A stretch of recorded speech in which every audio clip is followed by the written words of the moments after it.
So hey, what's up guys, welcome back to my channel for crazy fanfiction stories.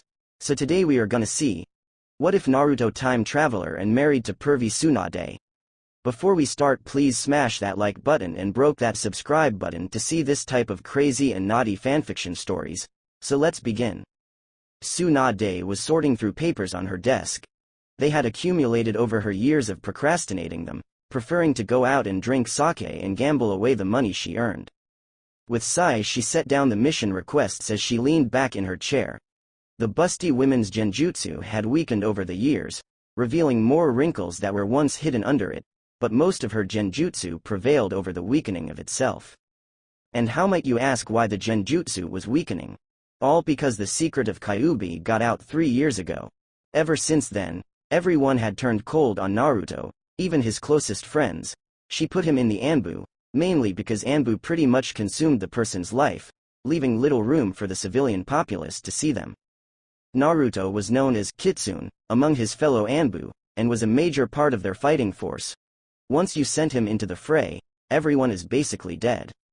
Her train of thought ended when Naruto bursted into her office, the Chunin guards unconscious at the doorway.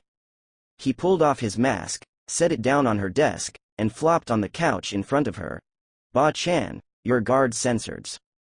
Not even fazed by the insult, Tsunade looked at his mask. "What do you want, Gaki?" "Simple, a break. A vacation. A getaway from all these Anbu missions in the village." Tossing the idea around in her head, Tsunade suddenly remembered a mission request. That was a mission, but offered a long escape from the village. But, while she didn't want to do this, he kinda needed to socialize more. "Naruto, I've got just the mission for you." 2 weeks later. Naruto sighed as he stepped off the train that took him from platform 9 3/4. So, here he was now, in the middle of summer vacation, in front of some giant, hairy man that went by the name of Hagrid. "Hello. You must be Naruto, am I right?" asked the giant, with a beaming smile on his face. "Hi. Ori, but I don't speak Japanese." "Oh, right. Sorry. I said yes, I'm Naruto, Uzumaki, Naruto." With a smile on his bearded face, Hagrid turned for the castle, and said, "Welcome, O England, Mr. Uzumaki. I'll be acting ya to old Dumbledore." And then the black-haired giant and the blonde-haired shinobi, who hefted his sack onto his shoulder, headed for the giant castle in the distance. "Professor?" I brow, the UEST. But the old lad seems a bit confused about where he is. And old man with a long white bearded turned and faced away from the odd red bird that he was petting, to Hagrid and Naruto. "Why thank you, Hagrid. If you could you tend to Fluffy, he's been whimpering lately, and I don't know what's wrong with him." "O' course, Headmaster." And then Hagrid excused himself from the office filled with trinkets, and went down to the dungeons. Naruto turned his gaze from the door to the headmaster he was supposed to be working with for the next 9 years. Dumbledore's eyes twinkled as he motioned for Naruto to take a seat. The man did so. "So, should I call Naruto, or Professor Uzumaki?" "Naruto is fine. I've been meaning to ask you this for a while. Why did you ask for a representative from the elemental countries?" "Multiple reasons. The main reasons, one of which I'll say later, was that I wanted to make a bond between the shinobi and the wizards and witches." "I see, so, tell me, what's is this place and what's been going around with it? There's something in the air that's just pulling with my senses," Naruto asked, leaning back into his chair. "Ah, yes, I've been waiting for you to ask that. Well, this place is called Hogwarts School of Witchcraft and Wizardry, and it's one of the best magical schools out there. It has been around since the time of Merlin, made by the 4 Hogwarts founders, Godric Gryffindor, Rowena Ravenclaw. I'm probably going to spell the first names wrong, Salazar Slytherin, and Helga Hufflepuff. We've been known for making excellent aurors, dark wizards, ministers of magic, and our loss of our defense against the dark arts teachers ever since I turned down a person for the job. The reason I also wanted you to come here is to teach the students other things, such as your profession, and close-range fighting." "I see. Well then, I'll agree, just don't make the defense guy." Albus laughed as he heard that. "We recently had the teacher for that class, Remus Lupin, a werewolf, resign because after word got out that he was a werewolf, a dark creature that isn't accepted very well on the light side, because he didn't want to cause trouble or me. Naruto grinned a Cheshire cat grin that made his eyes closed as he said, "Sounds like an honorable man. If he respects you that much, I think I'll give this a go." Albus smiled at the young man, stood up and offered an old hand to him. "Welcome to the staff, Professor Uzumaki of Close Range and Wandless Sorcery." "Glad to be aboard, Professor Dumbledore, glad to be aboard," Naruto said, taking the wizard's hand. Hogwarts trained Hermione looked up from behind the Daily Prophet as she looked at Harry Potter and Ron Weasley. She set the paper down next to her as she rested her chin on her hands. They were heading for Hogwarts for their 4th year right now, and were already in their robes, seeing as they were close to Hogwarts now. "Hey, guys, have you heard?" Ron lifted his head up from its resting place in his palm as he averted his attention to the muggle born in front of him, as did Harry. "Heard what?" came the voices of both the black and redheads. "That there's going to be a new teacher. One for close-range dueling and wandless magic." Now that caught Harry's interest. Wandless magic? Why would Dumbledore get someone to do that? I mean, of course it would be helpful if we can't use our wands, but what are the chances of that? Hermione rolled her eyes as she looked at him. "Wandless magic is probably one of the most important skills we'll ever learn, Harry. What if we're attacked and we don't have our wand? We use wandless magic. Anyways, let's go, the train is almost there." The castles illuminated the night as it grew ever closer. Students from all years filed into the Great Hall as they sat at their tables, chatting to old friends and new as the Sorting Hat began its song as the new first years walked into the hall. Nervousness and fear etched upon their faces, though some held a calm look, others arrogant ones. A blonde teacher made sure to teach the arrogant ones a lesson. Minerva McGonagall, assistant headmistress and head of the Gryffindor house, stepped up top the front of the hall, with a hat and stool in one hand, and a list of all the first years in another. Placing the stool down with the hat on top of it, a tear in the hat seemed to open up as it began its song and the hall became silent. "1,000 years or more ago, when I was newly sown, there lived 4 wizards of renown, whose names are still well known. Bold Gryffindor, from the wild moor, fair Ravenclaw, from Glen, sweet Hufflepuff, from Valley Broad, shrewd Slytherin, from Fen. They shared a wish, a hope, a dream they hatched daring plan. To educate young sorcerers, thus Hogwarts School began. Now each of these 4 founders formed their own house, for each did value different virtues in the ones they had to teach. By Gryffindor, the bravest were prized beyond the rest. For Ravenclaw, the cleverest would always be the best. For Hufflepuff, hard workers were most worthy of admission. For power-hungry Slytherin loved those of great ambition. While still alive they did divide their favorites from the throng. Yet how to pick the worthy ones when they were dead and gone? 'Twas Gryffindor who found the way, he whipped me off his head. The founders put some brains in me so I could choose instead. Now slip me snug about your ears, I've never yet been wrong. I'll have a look inside your mind and tell where you belong." The Great Hall erupted into cheers as McGonagall called the names of the first years, had them sorted, explained Filch's rules, which the Weasley twins ignored, and left the stage to Dumbledore. He stood up from his golden chair as he cleared his throat. "Hello again, students, old faces and new. Another year passed, and one is just staring for some of you. Now, before we get down and jiggy with the main events, I would like to introduce." Dumbledore was cut off when the charm on the roof, making it look like the night sky over Bove, made a loud boom of thunder, and a crack of lightning before a red streak of magic hit it in its center, returning it to a past night sky. Mad-Eye Moody limped out of the shadows as he wobbled over to Dumbledore, his magical eye darting each and every way, before he finally reached him. "Alistair, my old friend. Albus, you might want to fix that roof. Damn spell could wear off anytime." At the Gryffindor table, between Harry, Ron, and Hermione, Ron's mouth was open as Harry stared on in confusion. Hermione voiced her and Harry's thoughts when she asked, "Ronald, who is that man?" Ron slowly turned to Hermione as his jaw was still slack. "TT, that's Mad-Eye Moody, one of the greatest Aurors ever." As Dumbledore showed Alistair his seat, he once again cleared his throat before saying, "As I was saying, I would like to introduce our new defense against the dark arts teacher, Alistair Moody, and our new close-range fighting and wandless magic, Naruto Uzumaki. Professor Uzumaki's class is optional, and wandless teaching is available to all years, but close-range fighting is only for 3rd years and above. And, now, we feast. After the feast was completed and all of the food went away, Dumbledore conjured 2 other tables, and a podium that appeared out of nowhere with something on it with a cloth draped over it. Dumbledore walked over to the podium and ran his hand on it, with a look of thinking on his wrinkled face. Today is a memorable day. Today, we, Hogwarts, has been chosen to host the Triwizard Tournament with Durmstrang and Bushabattens, shouted Albus as he suddenly pointed his finger at the entrance to the Great Hall. Just imagine where Durmstrang and the wonderful ladies walked in. Now that everyone is assembled, I would thoroughly enjoy revealing. Albus took a pause before grabbing the cloth, wrenching it away from the podium, to reveal a worn stone goblet. The Goblet of Fire, Dumbledore shouted as the inside of the goblet became ignited in blue flames. Minister, Ludo, said men walk out of shadows, if you would explain, said Albus. Stepping forward, Ludo Bogoman said, the Triwizard Tournament is a contest of skills between 3 schools, all competing in 3 tasks.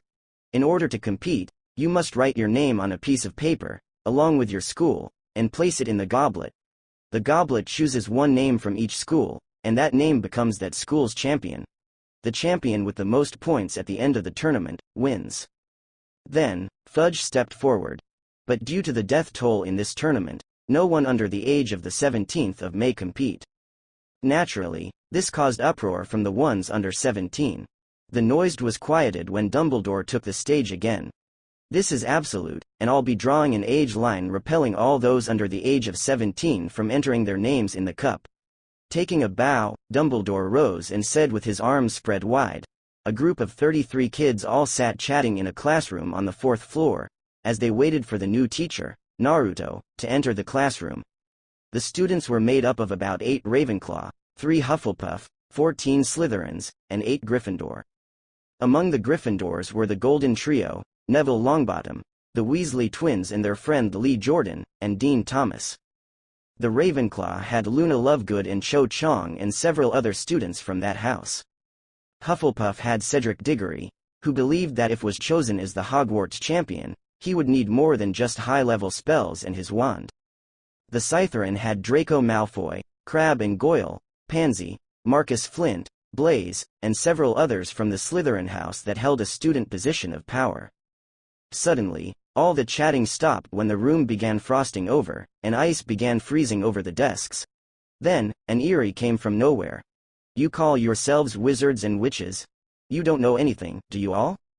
Students began fearing the voice when a figure walked down the balcony that was built into the classroom and led to the teacher's office. His blonde hair that had 2 locks falling in front of his ears moved slightly as he lazily walked down the stairs. Then, he disappeared, only to reappear in front of Malfoy, stare at him, disappear again, and appear in front of the classroom desk. My name is Uzumaki Naruto, or Professor Naruto to you. In my class 1 have 3 rules, he said before walking over to the board and picking up a piece of chalk, examining it. Look at him, he's staring at the chalk like a buffoon. He's no smarter than that hairy oaf Hagrid, said Malfoy to Crabbe, who snickered before a piece of chalk hit him in the forehead, and the same with Draco. Rule 1. No speaking unless I give you permission, ask a question, or if you raise your hand. Rule 2. No magic, at all, in this class. Rule 3. Gimme your all. For today, we'll be heading out to the Quidditch field. That's what it's called, right? Asked Naruto, looking at Harry. Yes, sir. Ah, good. Well then, grab your books and anything else you need, and go down to the field. I'll be waiting for you there, Naruto said, before opening the window and jumping out, causing a bit of panic to rise among the students. He just jumped 4 floors. He's gotta be dead. Rushing over to the window, Hermione saw something astonishing.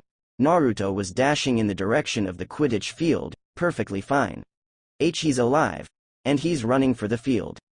Naruto stood patiently in the middle of the Quidditch field, waiting patiently for the class to arrive.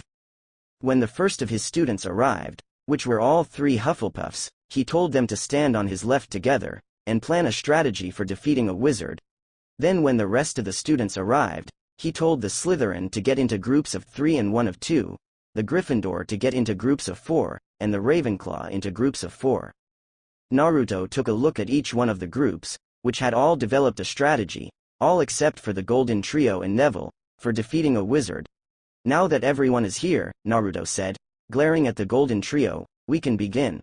I told you all to come up with a plan to develop a plan for defeating a wizard, correct? The students nodded their heads. Now, you all will test your strategy on me, in the order that you arrived. Naruto finished, looking at the Hufflepuffs, Cedric, Maria, and Craig.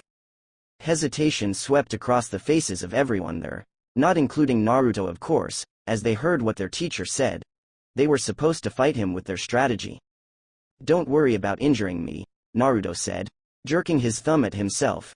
I doubt even one of you will hit me, and one word of advice, he said before he blurred out of existence.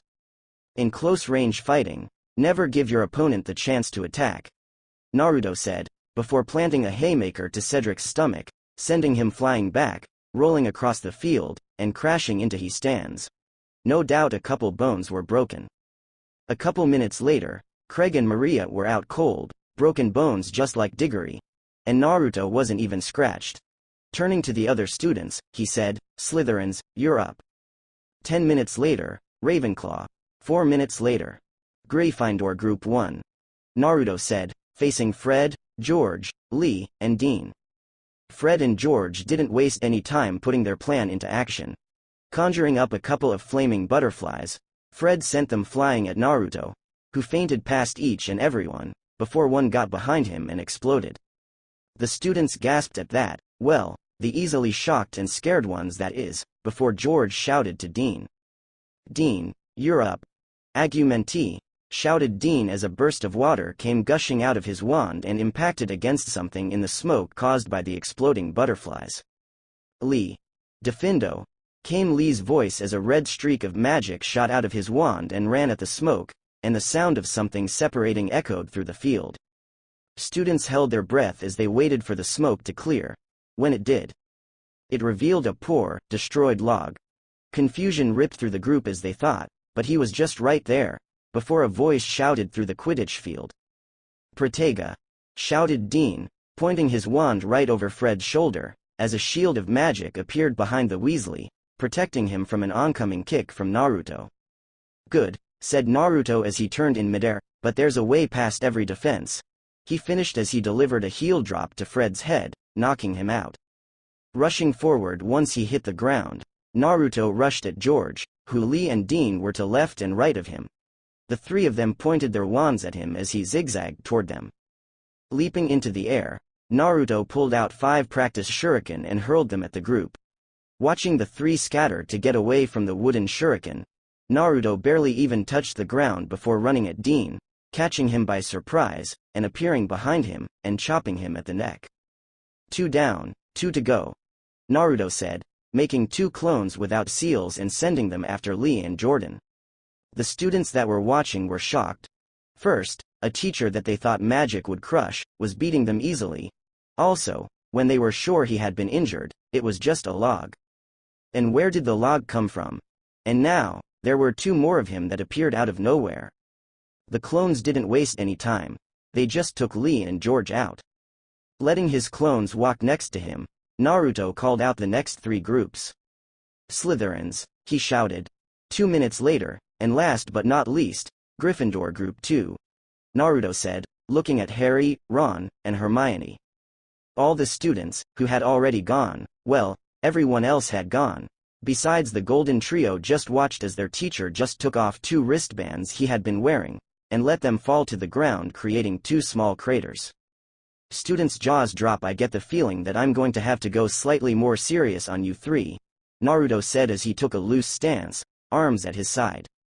Then, McGonagall came scurrying across the field. Professor Uzumaki. Naruto turned to her. The headmaster is calling for you, she said, gesturing to the entrance of the castle. Right then, Naruto said, putting his fingers in a half seal, and teleporting to the headmaster's office. And jaws dropped to the floor. Naruto appeared with a puff of smoke in Dumbledore's office, brining the man from his thoughts and his attention to the blonde. "Ah, Professor, I do believe you're wondering why I've called you here," said Dumbledore, offering Naruto a seat. Sitting down, the blonde just stared at the headmaster. "It has come to my attention that you don't have a wand. Is this true?" the elderly wizard asked. "Yep. Why?" "Well, you can't very well be a wizard without a wand, can you?" Dumbledore told Naruto with a smile. "But I taught wandless magic and close-range combat," the blonde said, tilting his head to the side, locks falling over his eyes slightly. "You do, but you'll need a wand in the wizarding community. Now, if you'll just grab onto this vase over here," Dumbledore suggested, walking over to the vase. Grabbing hold of it, Dumbledore just mumbled a spell, and Naruto felt a pull from his legs and the room just started distorting. It was spinning around him like water, the pull climbing up his body. Until he came to a rude awakening outside Ollivander's wand shop. "Here we are. Ollivander's wands, best in the world. Mr. Ollivander knows you're coming, so I'll leave the vase in your care. Just place it on the counter when you get in there. Here are a few galleons, oh yes, just grab onto the vase when you're done," said Dumbledore before apparating to Lord knows where. Naruto just stared dumbly where the old man was before. Standing up, Naruto just stared at the vase before entering the shop. The vase was still there, and Naruto didn't know how to apparate or make a portkey. Ollivander was organizing wands in the back of his shop, when he heard his door opening and bell ringing. Naruto was just looking from object to object in the shop, rubbing one of the galleons in his pocket. There were a ton of things here that he had never seen before in the elemental countries. There were paintings of famous wizards and instruments that he'd never seen before hung on the wall. I know his shop isn't really like that. Picking up a book that was on a bookshelf, he opened the way he normally did, before finding that when reading, that pages didn't make any sense, and that numbers were going down. Then he realized he was reading it backwards. "Can I help you?" came the voice of an old man, standing behind the counter. Turning to the man, Naruto just said, "Dumbledore told I would be coming." "Ah yes. Mr. Uzumaki, please come here," said the man, gesturing to come up to the counter. When Naruto came closer, the old man said, "I am Mr. Ollivander, the wand maker. Dumbledore told me you came to get a wand?" "Yes, right then, well, follow me," said Ollivander, leading Naruto to a shelf, where his fingers started skimming across the wand boxes, before resting on a particular one. Pulling out the box, Ollivander opened it to reveal an ice blue wand, handle being crafted in the shape cracks, like in a glacier. 9.5-inch Blizzetta wood. Its core is a scale from an Alaskian whitewing, the elder man said, gently handing the wand to Naruto, who pointed it down the aisle, and focused his power to the tip. All of a sudden, a jet of blue shot of his wand and bolted down the aisle, before exploding and freezing half of the aisle. All the while Naruto was grinning like an idiot. "I'll take it," he said, handing it back to Ollivander, who placed it back in the box, before walking to the counter again. "It certainly seems to accept you," Ollivander whispered as Naruto paid for the wand, took it out of its box, and placing it in his pocket before walking back outside. And noticed the vase wasn't there. "Oh, shit," said Naruto, as he stood outside Ollivander's, staring at the place that he left the vase. How was he supposed to get back? Naruto didn't know anything magical, except a bit of history behind it. He was in deep doo-doo if he didn't find a way back. Looking around, he immediately took notice of a giant white building that seemed crooked to him, and began to walk towards. Maybe this was their form of Hokage Tower. When he finally arrived at the giant building and went inside, he was expecting something else than what he saw. He was expecting people to be running around with documents, and a roof that actually was there. Not a bunch of short people and witches and wizards leaving with pouches of what seemed money. And definitely not mine carts spiraling above his head and people getting off at vaults. I know that the goblins have them underground, but don't you think my idea is cooler? Naruto could also feel a rumbling beneath his feet, meaning that they probably had some of the same things beneath him. "Can I help the blonde sir?" said one of the short things, as it stared up at him, its long nose pointing upward. Yeah. You know Dumbledore?" Naruto said dumbly. "Yes sir," replied the thing. "Well, I'm one of the professors at his school and I'm kinda new to the whole wizard thing, since I'm a ninja. You know how to get back? This is a bank, sir, not a portkey vault. It was this conversation that caught the passing ear of one Lucius Malfoy. Walking over to the shorter blonde, who was watching the goblin leave, he tapped his shoulder. You work at Hogwarts? Lucius said in an interested tone. Seeing the blonde nod, he held out his hand. Lucius Malfoy. I work at the Ministry of Magic. Naruto looked at the outstretched hand before shaking it. Uzumaki Naruto. You're Draco's father, correct? Smirking slightly, Lucius nodded, before speaking again. So, you need to get back to Hogwarts, Mr. Naruto? Mr. Uzumaki. Japanese tradition, last name comes first. And yes, can you get me back there? Lucius paused monetarily, before nodding his head and beckoning him to follow. When they left the building, Lucius said, Grab my arm and don't let go. We're going to apparate to Hogsmeade, and from there you can walk. Suddenly, Naruto felt a pulling at his legs as the room began to morph, turning into an ooze-looking thing before changing and returning, but as night and dark streets lit up by small lights. Houses stood on the sides of the street as their feet touched ground, and Naruto's eyes adjusted. Welcome to Hogsmeade.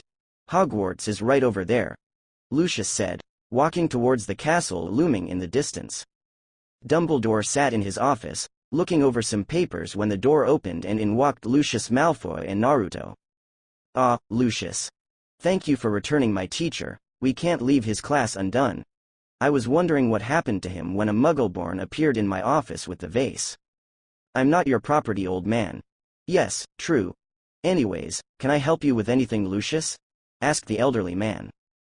The blonde stayed quiet before looking at Naruto through the corner of his eyes. No, I was just helping. Naruto, if you need anything, don't hesitate to ask. I'll do that. And with that, Lucius left, leaving the other two in the office. Naruto, is there anything you wish to ask me? Asked Dumbledore, his eyes twinkling. Naruto was quiet, before asking something the old man didn't expect. Why are goblins so ugly? The elder man simply stayed quiet before saying, that is one of the wizarding world's greatest mysteries. I see. Well, if you don't mind, I'm going to bed. Good night, Gigi-san. Good night, Professor Uzumaki. Report, Lucius, said a snake-like voice from the shadows. Stepping forward, the elder Malfoy spoke.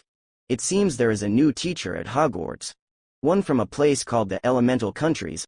I found out that he doesn't even know many things about magic really. He specializes in close-range fighting and ninjutsu or something. Eh? That means that the old bloke is a ninja, said Dolahev to his right. He's a teen or somewhere in his 20s. Oh. Silence. Lucius, I want you to contact Snape about this and tell him to keep tabs on the boy. We don't know what he is capable of, so let us see if he is a threat or not. Yes, Dark Lord, said Lucius, before fading into shadows. All right, brats, sit down and shut up, shouted Naruto as he stepped into the classroom. The golden trio were looking around the room with a, "Are you talking about us?"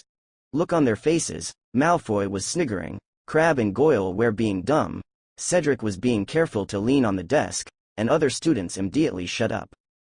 Grabbing a piece of chalk, Naruto looked at the board, drew a quick picture, and then turned to the class.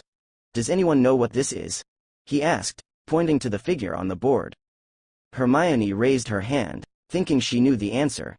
Naruto called on her. It's the blood circulatory system of the body. People then looked back to Naruto, as if expecting to give her praise. Until he said, wrong. That is the chakra circulatory system. Of everyone in this whole school, excluding me, Igor has the biggest reserves of chakra. Then how much do you have? Smirking, Naruto told them, meet me in front of the forest in 20 minutes, before poofing into smoke. To the forest then? Asked Ron, looking at Harry. To the forest. The students arrived on the outside of the Forbidden Forest to see Naruto waiting for them, arms crossed, eyes closed. When all of the students arrived, Naruto looked at each one and began explaining his lesson for today. Alright, who has any idea what the chakra circulatory system is? No one raised their hand. Didn't think so. The chakra circulatory system is basically called the chakra pathways. It's the invisible little streams of chakra that run through every living thing. Who knows what chakra is? Still no one raised their hand. Naruto sighed, before saying, chakra is the essence of one of life's forms. It runs through your body, keeping your bodily functions going. If you run out of chakra, or come to a dangerously low amount, there is a chance of dying if the body cannot regenerate it in time. This is known as chakra exhaustion. It's a bitch to have. Believe me, you don't want it. Now, Igor has the most here besides me, and even then he doesn't have much. Does anyone know the uses of chakra? Draco raised his hand. Malfoy? I heard from my father that it's used in techniques that muggles use. Yes, but it's also used to enhance, seal, boost, and all sorts of other things. Here's an example, said Naruto, holding out his hand as a spiraling blue sphere came to life in the center of it. This is called Rasengan, or spiraling sphere in English. How much of a punch do you think this thing packs, Miss Granger? Blinking, Hermione began analyzing the spiraling orb before saying, not all that much I think. Naruto smirked before turning around and slamming it into a nearby tree, turning the bark to splinters and sending it flying through the forest, breaking several other trees along with it. How about now? None of the students said anything. Their jaws were open. Others were sweating in fear. Others were in awe. Rasengan is Konoha's Yondaime Hokage's original technique. The Hokage is the strongest person in a hidden village. It took him 3 years to make. It took me 3 weeks to learn, 1 week to master. If it did that to the tree, poor thing, imagine what it has done to those of put on the receiving end. None of them said a word, just shocked that he had done that to a living target. Pulling out a bag full of leaves, he gave each student one before telling them to focus on the palm of their hand. Do you feel anything? Still no student raised their hand. All but one, that is. Potter. Harry looked at the leaf in his hand, simply staring at it, before saying, I feel like something is swirling around in my hand, restlessly, as if it wants out. Smirking, Naruto said, pacing in front of the students, what he is feeling is raw chakra, something all of you have in your bodies. Focus harder. Does anyone else feel it? This time several more hands came up. Now focus on the leaf. Try pushing the chakra up into the leaf, and watch what'll happen. The blonde shinobi said, watching the Slytherin group try. A startled yelp drew his attention towards the Hufflepuff's group, where Cedric's leaf was floating a foot in the air. Not bad, Cedric. It normally takes academy students doing this for the first time a couple weeks to get it that high. Try lowering it. The lower you try to keep it off your palm, the more control you have. But it's a lot harder. The rest of you, keep trying. Naruto said, looking away from the Hufflepuffs to watch the others. Noticing no one else could get it for today, Naruto led his class back to the castle, then just let them talk before the class ended, while fiddled with his wand, getting a couple stares in the process. Insert text here. Naruto rested his head, as if bored, against his hand as Dumbledore went through his speech about announcing the 3 champions. Several weeks had passed, and he had a better grasp on his wand, and his students in his wandless magic class were excelling and his close combat group was toughening up. Naruto turned his eyes towards the goblet when the old man stopped talking and watched as it burned blue, erupting in a pillar of blue flame, before a scorched piece of parchment came out of the goblet, Dumbledore catching it deftly in his hand. Victor Crumb, he shouted, looking towards the Durmstrang section, watching the Quidditch player rise, getting cheers from his friends, before stepping into a room, awaiting the other champions. The goblet erupted in blue flames once again, before a fancy piece of parchment came down, being caught easily. Fleur Delacour. The headmaster shouted, pointing towards the Bobaton section, where the said girl stood, grinning while receiving praise from her peers. The process repeated, when Dumbledore caught another paper from the goblet and looked proudly at the Hogwarts section while shouting, Cedric Diggory. The said boy gave a triumphant yes, before slapping hands and running into the other room with Fleur and Crumb. Silence had overcome the room as people paid attention to Dumbledore once again. Now that the 3 champions have been selected. Hey, Naruto said, gaining everyone's attention.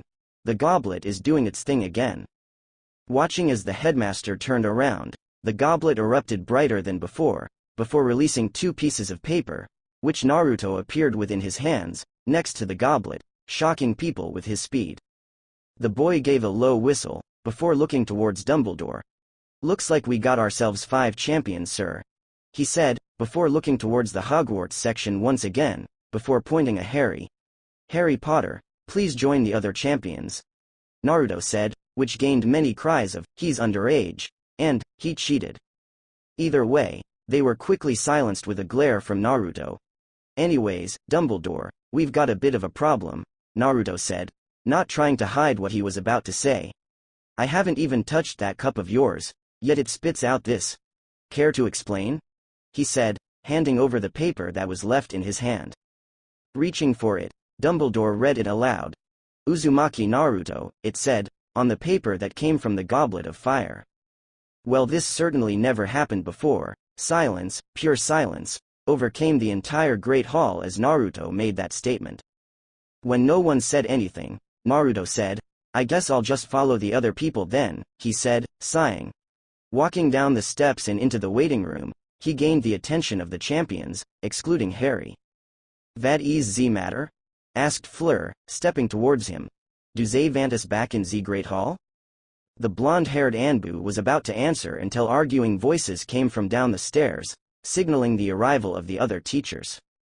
Several glanced at him, before they interrogated Harry, asking him if he put his name in the goblet, or if he asked an older student to do it for him. He replied no on both questions. Then, they looked over at Naruto, and Igor asked him, "Vad about you, foreigner? Did you put your name in the goblet?" Glaring at the former Death Eater, Naruto stated dryly, "I like to think I'm smart enough not to act when I don't understand the situation. So, if I believe such, why would I try something I've never heard of and is known to have killed some people that have tried it?" That dismissed most of their questions, but Naruto asked one of his own, "Is there any way for me to get out of this? I don't want any part of this." Crouch and Bagman walked down the stairs, right after he said that, Fudge opting to answer his question. "I'm afraid you can't do that, Professor Uzumaki. The Goblet of Fire creates a binding magical contract that can't be broken unless you die. You have to compete, I'm afraid." Naruto and Harry both twitched. "Well, that's censored. Gobletly. Run that by me again, Ms. Granger?" asked Naruto as he chilled in his office during one of his free periods, with Hermione talking to him as he leaned back in his chair, hands behind his head and feet on his desk. "I was wondering if you'd like joining SPEW, the Society for the Promotion of Elfish Welfare. It's an organization that I founded to help get house elves' rights. They're unrepresented in the magical creatures reg." "Wait. Hold up. Rewind. You're saying these things, house elves, don't get any rights and are treated like trash basically?" Somewhat irritated at the interruption, Hermione nodded. "What's the entry fee?" Shock overcame Hermione as she registered that thought. The elder man actually seemed willing to join. She knew that Harry and Ron just joined to shut her up, but he seemed genuinely interested. "It's 2 sickles. Here's a galleon. I'm in." Naruto knew what it was like living being treated like trash, and he'd be damned if he let anyone, or anything, suffer the same fate. If only he knew that they liked being servants, gobletly. Naruto stood towering above the sitting champions as he stood behind them. "How much longer are we going to have to do this?" thought Naruto, glaring at the camera. He thought was answered when 2 more people entered the photo shoot, by the looks of, 2 hotshots. "So these are the Triwizard champions," said a blonde woman in green dress robes, who reminded Naruto of some kind of bug. "Well, let's get interviews then, Harry, dearie. Let's go someplace a little more private," she spoke, before dragging Harry off. When 3 more reporters came in and dragged Victor, Fleur, and Cedric away, it left behind our Anbu teacher and the quiet reporter that came in with the bug lady. Clearing his throat, he held out his hand. "Frederick Yulgus, I'll be interviewing you today. Since we're the only 2 in here, let's get going." "Huh? All the champions are being interviewed," Frederick said as he pulled out a quill and paper. Charming the quill to write whatever was spoken, he sat down, elbows on his knees, leaning forward. "So, who are you?" Sitting down as well, Naruto answered. "Namikaze Uzumaki Naruto." Or, Naruto Uzumaki Namikaze. The first was using Japanese traditional pronunciation. "Right then. Well, where are you from, Gobletly?" The Great Hall was abuzz at breakfast, each person reading the daily prophet for the interviews with the champions. Durmstrang read over only Naruto's and Crumb's, since their school had a bit of Asian background. Bobaton's read everyone's. Hogwarts read everyone's as well. Naruto didn't read crap out that newspaper. Hermione almost spat out her pumpkin juice on Ron when she read the headline for her teacher and fellow SPEW member. Assassin of Hogwarts. A man of shadows. When I was told I had the pleasure of interviewing this year's oldest Triwizard champion, I thought he'd be some stuck-up pompous ass, thinking that he thought he'd be able to own everyone and take the cup. I was quite wrong. Naruto Uzumaki Namikaze is of Japanese descent, hailing from the elemental countries, a place hidden from the world as they wish to preserve their traditions and not move along with the world. The blonde-haired, blue-eyed man looks like he's no older than 23, but is in fact 19, making him the youngest teacher on Hogwarts history. He teaches wand-less magic and close-range fighting, which I then questioned him on, since wand-less magic wasn't unheard of. What I found out was damn surprising. He said, before I came here, I was a shinobi, or assassin, in my home village, Konoha. Ninja, that's what I was. I was part of the Anbu Corps, the best of the best, and only have a 21.3% chance of coming back alive from a mission. I was raised a killer. Which then led me to ask about why he came here. As ninja of the village, we take on missions ranging from D rank, the easiest, to S rank, suicide missions that people know you won't come home for. Dumbledore issued a mission 9 years in length, as a teaching job here. A rank. When I accepted it, I found that if I prefer this to my old life, I may remain here as a teacher for as long as I wish, or until I get fired. We shared a chuckle at that. For full interview, see page 9. Whoa, muttered Harry as he read the article, noticing others that had read the article break out into whispers about the teacher, glancing at him when they spoke. Dumbledore chuckled at the teacher's table, speaking to his blonde-haired friend. It seems you've become the topic of many conversations, my blonde-haired friend. Naruto rested his head against his knuckles as he played a game of cards, obviously not caring. The old man chuckled. Gobletly. Tsunade sat in her office, shifting through the mail, before she came to an interesting letter. Senju Tsunade Hokage Mansion Master Bedroom. Konohagakure no Sado. She blinked at the addressing, before she opened it, and pulled out the letter. Miss Hokage, we have sent letter to inform you that your ninja, Naruto Uzumaki Namikaze, has been selected as a Triwizard champion for the Triwizard tournament. A portkey is enclosed, please us it if you wish to watch the tournament. All due respects, Albus Percival Wulfric Brian Dumbledore. Shizune, yes? Get Jiraiya and tell him he's Hokage until I get back, and that it's an order. What? Shizune asked in confusion, but she received no answer, as Tsunade touched the portkey and was pulled into Dumbledore's office. Ah, Tsunade. It seems you got my message, Dumbledore said. When she nodded dumbly, he said again, welcome to Hogwarts. Gobletly. Day of the first task. The champions were in the champions' tent, and were awaiting the first task to start. A silencing charm had been placed on the tent, but altered to keep certain sounds out. When Crouch walked into the tent carrying a bag that had puffs of smoke coming out of it, the champions, excluding Naruto, who had been relaxing, stopped pacing and walked towards Crouch. Put your hand into the bag, and pull out one of the items within. This will decide how your task will go. Cedric reached in first, and quickly pulled out what seemed to be a small Swedish short snout. Fleur reached in second, wincing slightly as she pulled out a common Welsh green. Crumb reached in after her, pulling out the fiery Chinese fireball. Harry gulped as he reached in, wincing also, as he pulled out the Hungarian horntail, getting a look of sympathy from several of the judges and Crouch, before he turned to Naruto. Well, Professor Uzumaki, I guess that leaves you with the Asian lung, Crouch said as he handed the small serpentine dragon to Naruto. The other champions had all gone out, and none came back without injuries, leaving only Naruto left. Harry came back the worst. And now, Naruto Uzumaki Namikaze. The cannon fired, signaling the start of his round with the dragon. Naruto stepped out only to be met with a face full of fireball. The onlookers of the first task gasped as the Chinese lung breathed fire on the just-emerged teacher, champion.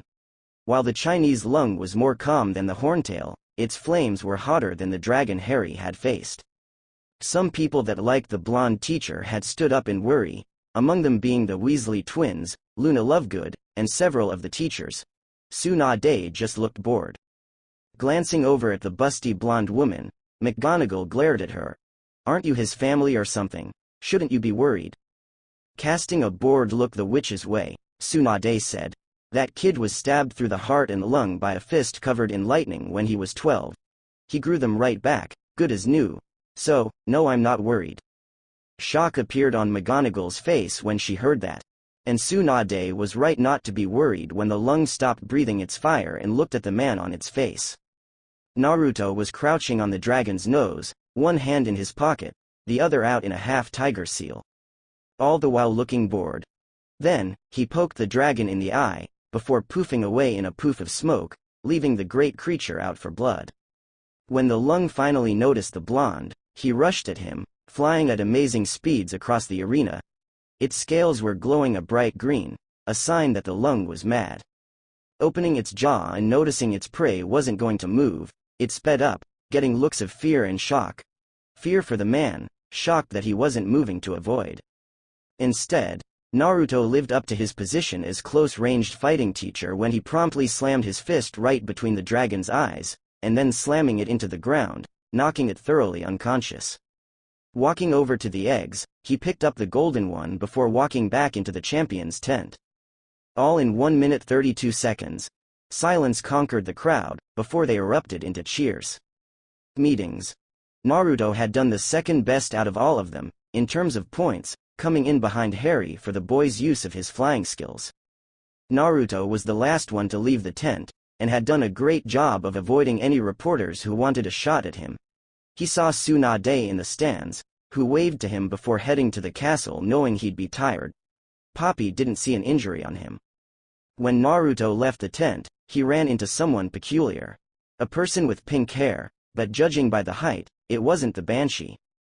Looking down, he was greeted by a smiling face, who held out her hand to the man. "Nymphadora Tonks. Call me Tonks, would ya?" she asked, grabbing his hand and shaking it. "Who? Nymphadora Tonks. I'm one of the Aurors assigned here to watch over the tournament. Bloody great show out there, simply amazing. How do you do that?" Naruto seemed to pause, staring down at the strange woman before saying, "I slammed my fist into its head. Could you teach me how?" And from there, the two talked as they walked from the arena to the castle. Meetings.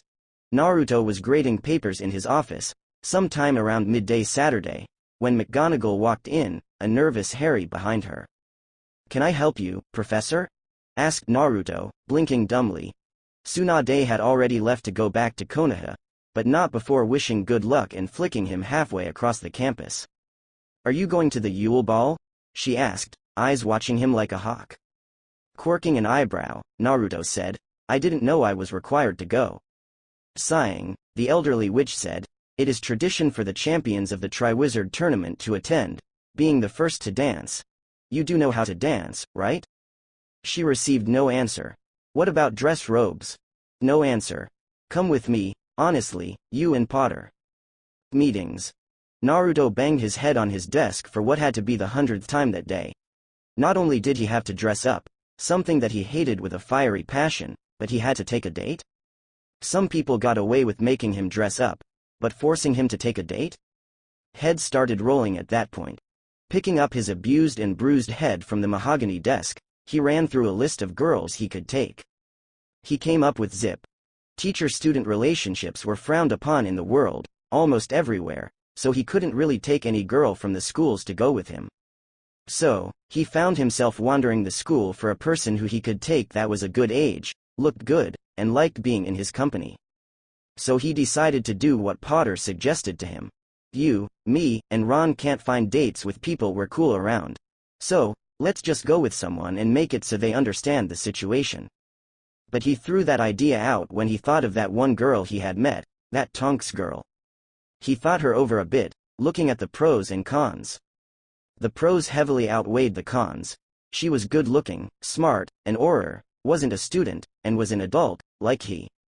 So, That was how he currently found himself in front of said Auror, trying to invite her to the Yule Ball with him, and failing. While she was clad in her nightgown, not caring one bit, it showed off her luxurious curves to the man in front of her.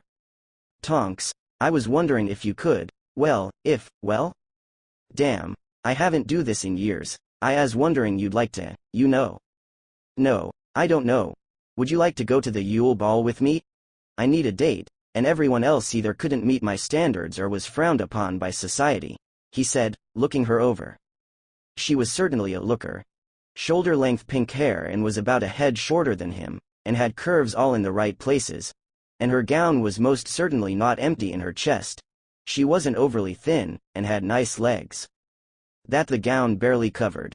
Noticing him looking her over, she gave a seductive smirk, before walking sultry up to him, tracing figures with her finger as she purred huskily in his ear, needing to stand on her tiptoes to do so, like what you see? Naruto feinted a blood loss. Blinking, Tonks said before she pulled him into her little room that she was permitted to have in the castle, and laid him on the couch, setting to make a late-night snack. She made some coffee, 2 mugs, and pulled out a couple of chocolate frogs, waiting for the blonde to wake up. When he came to, he took in his surroundings, and smelled coffee. Getting up, he looked at the woman who waited for him to wake up. Thanks, I think. Was that for the coffee and snacks or the nosebleed? She chuckled. Handing him his mug, she asked him, so you want old me to come with you to the Yule Ball? Plainly, yes. Since it's in like a week, after the conference, the one that had to be moved back, the one for the weighing of the wands or something, I can try to get another date if you can't go. Tonks took a sip of her coffee, before she said, sure, why not? Then, she repeated what she did in the hallway, walking over to Naruto, wrapping her legs around his waist, putting her hands behind his head and said, so do I surpass your standards? He fainted once more as she laughed. This man was too easy. Meetings.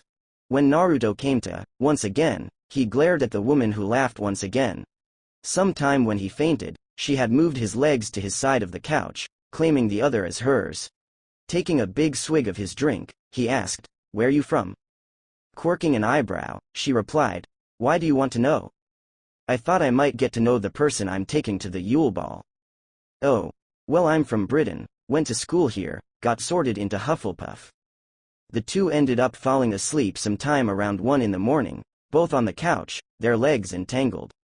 Naruto woke up sometime around 5 in the morning, then smiled softly at the young Auror as she rested.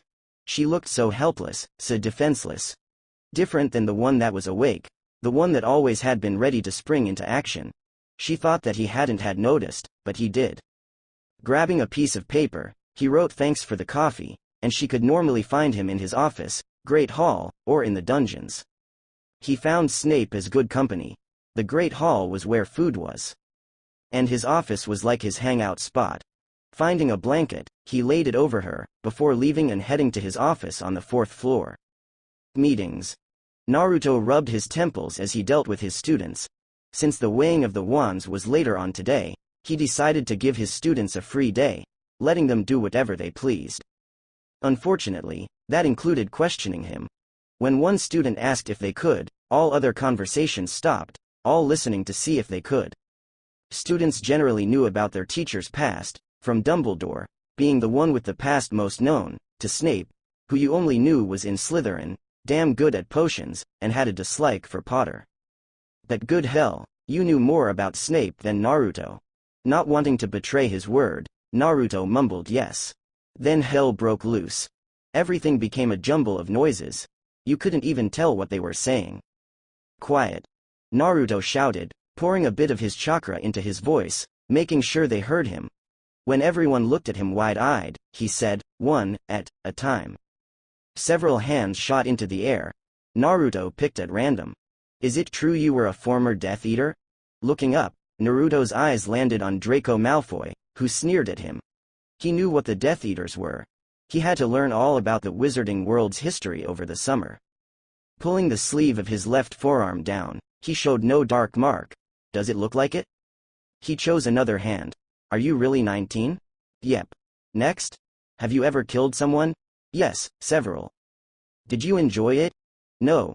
What do you know about the Biju? Naruto choked on his breath there, entering a fit of coughs, before finding the one that spoke. It was Hermione Granger. Excuse me. I read up a bit on the elemental countries and their folklore. There were 9 powerful demons, the Biju, that roamed the lands, each more powerful than the other.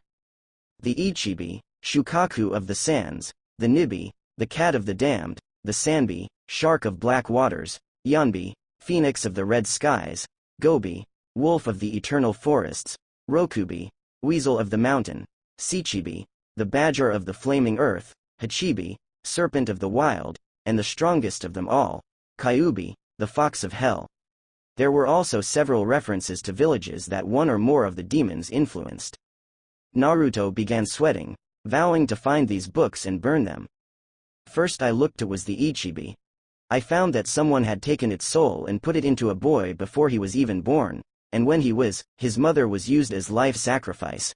He's now the leader of his village and his demon was removed by force. He died. He was brought back. Said he was saved from his darkness by the Kyubi container, who lived a village called Konoha. Naruto was reaching for his wand. I then researched it. Turns out, that boy was just like the Ichibi container, until somewhere around the age of 4. At that age, someone was kind to him. He was shunned before that though, by most people. Not beaten, even though they absolutely hated him, but to beat him, meant they knew he was there and that he was recognized by their hate.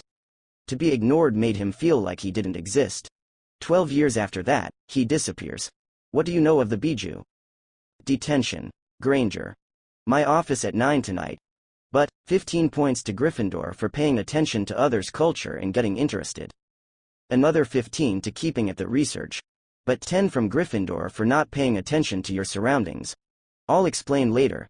The Biju are my country's equivalent of a less powerful Voldemort. The equal to him are the Akatsuki, whom we'll cover next semester. Now, what else? Naruto said, slipping his wand into his pocket, before answering any other questions. Meetings. Naruto sighed, bored as camera lights flashed around he and the other champions. He grew tired of it quickly, but his prayers were answered when Dumbledore returned, Ollivander following behind him. May I introduce Mr. Ollivander? Said Dumbledore, taking his place at the judge's table and talking to the champions. He will be checking your wands to ensure that they are in good condition before the rest of the tasks. This meeting was prolonged due to political reasons. Now, if we will begin. The blonde wizard watched the crowd around in the room dissipate towards the sides, spreading out, leaving the champions standing in a line, the only figures in an otherwise empty circle. Then, the old man known as Ollivander stepped into the center, in front of all the champions, his back to the judges. Mademoiselle Delacour, could we have you first, please? He said, taking her wand as she held it out to him. He said. Twirling it in between his fingers, the wand shot out a number of sparks from its tip, before pulling it closely to his eyes and examining it carefully. Yes, he said quietly. 9.5 inches, inflexible, rosewood and containing the core of a, oh my. Naruto raised an eyebrow as he listened to the man. He could tell that all by a glance? Truly amazing. An heir from Z.E.A.D. of Avila, said Fleur, one of my grandmothers. Cameras began flashing again, making Naruto growl at the flashes. He couldn't hear the rest of what the elderly man said, let alone see because of the blasted lights. The flashes stopped as Cedric came forward, handing Ollivander his wand.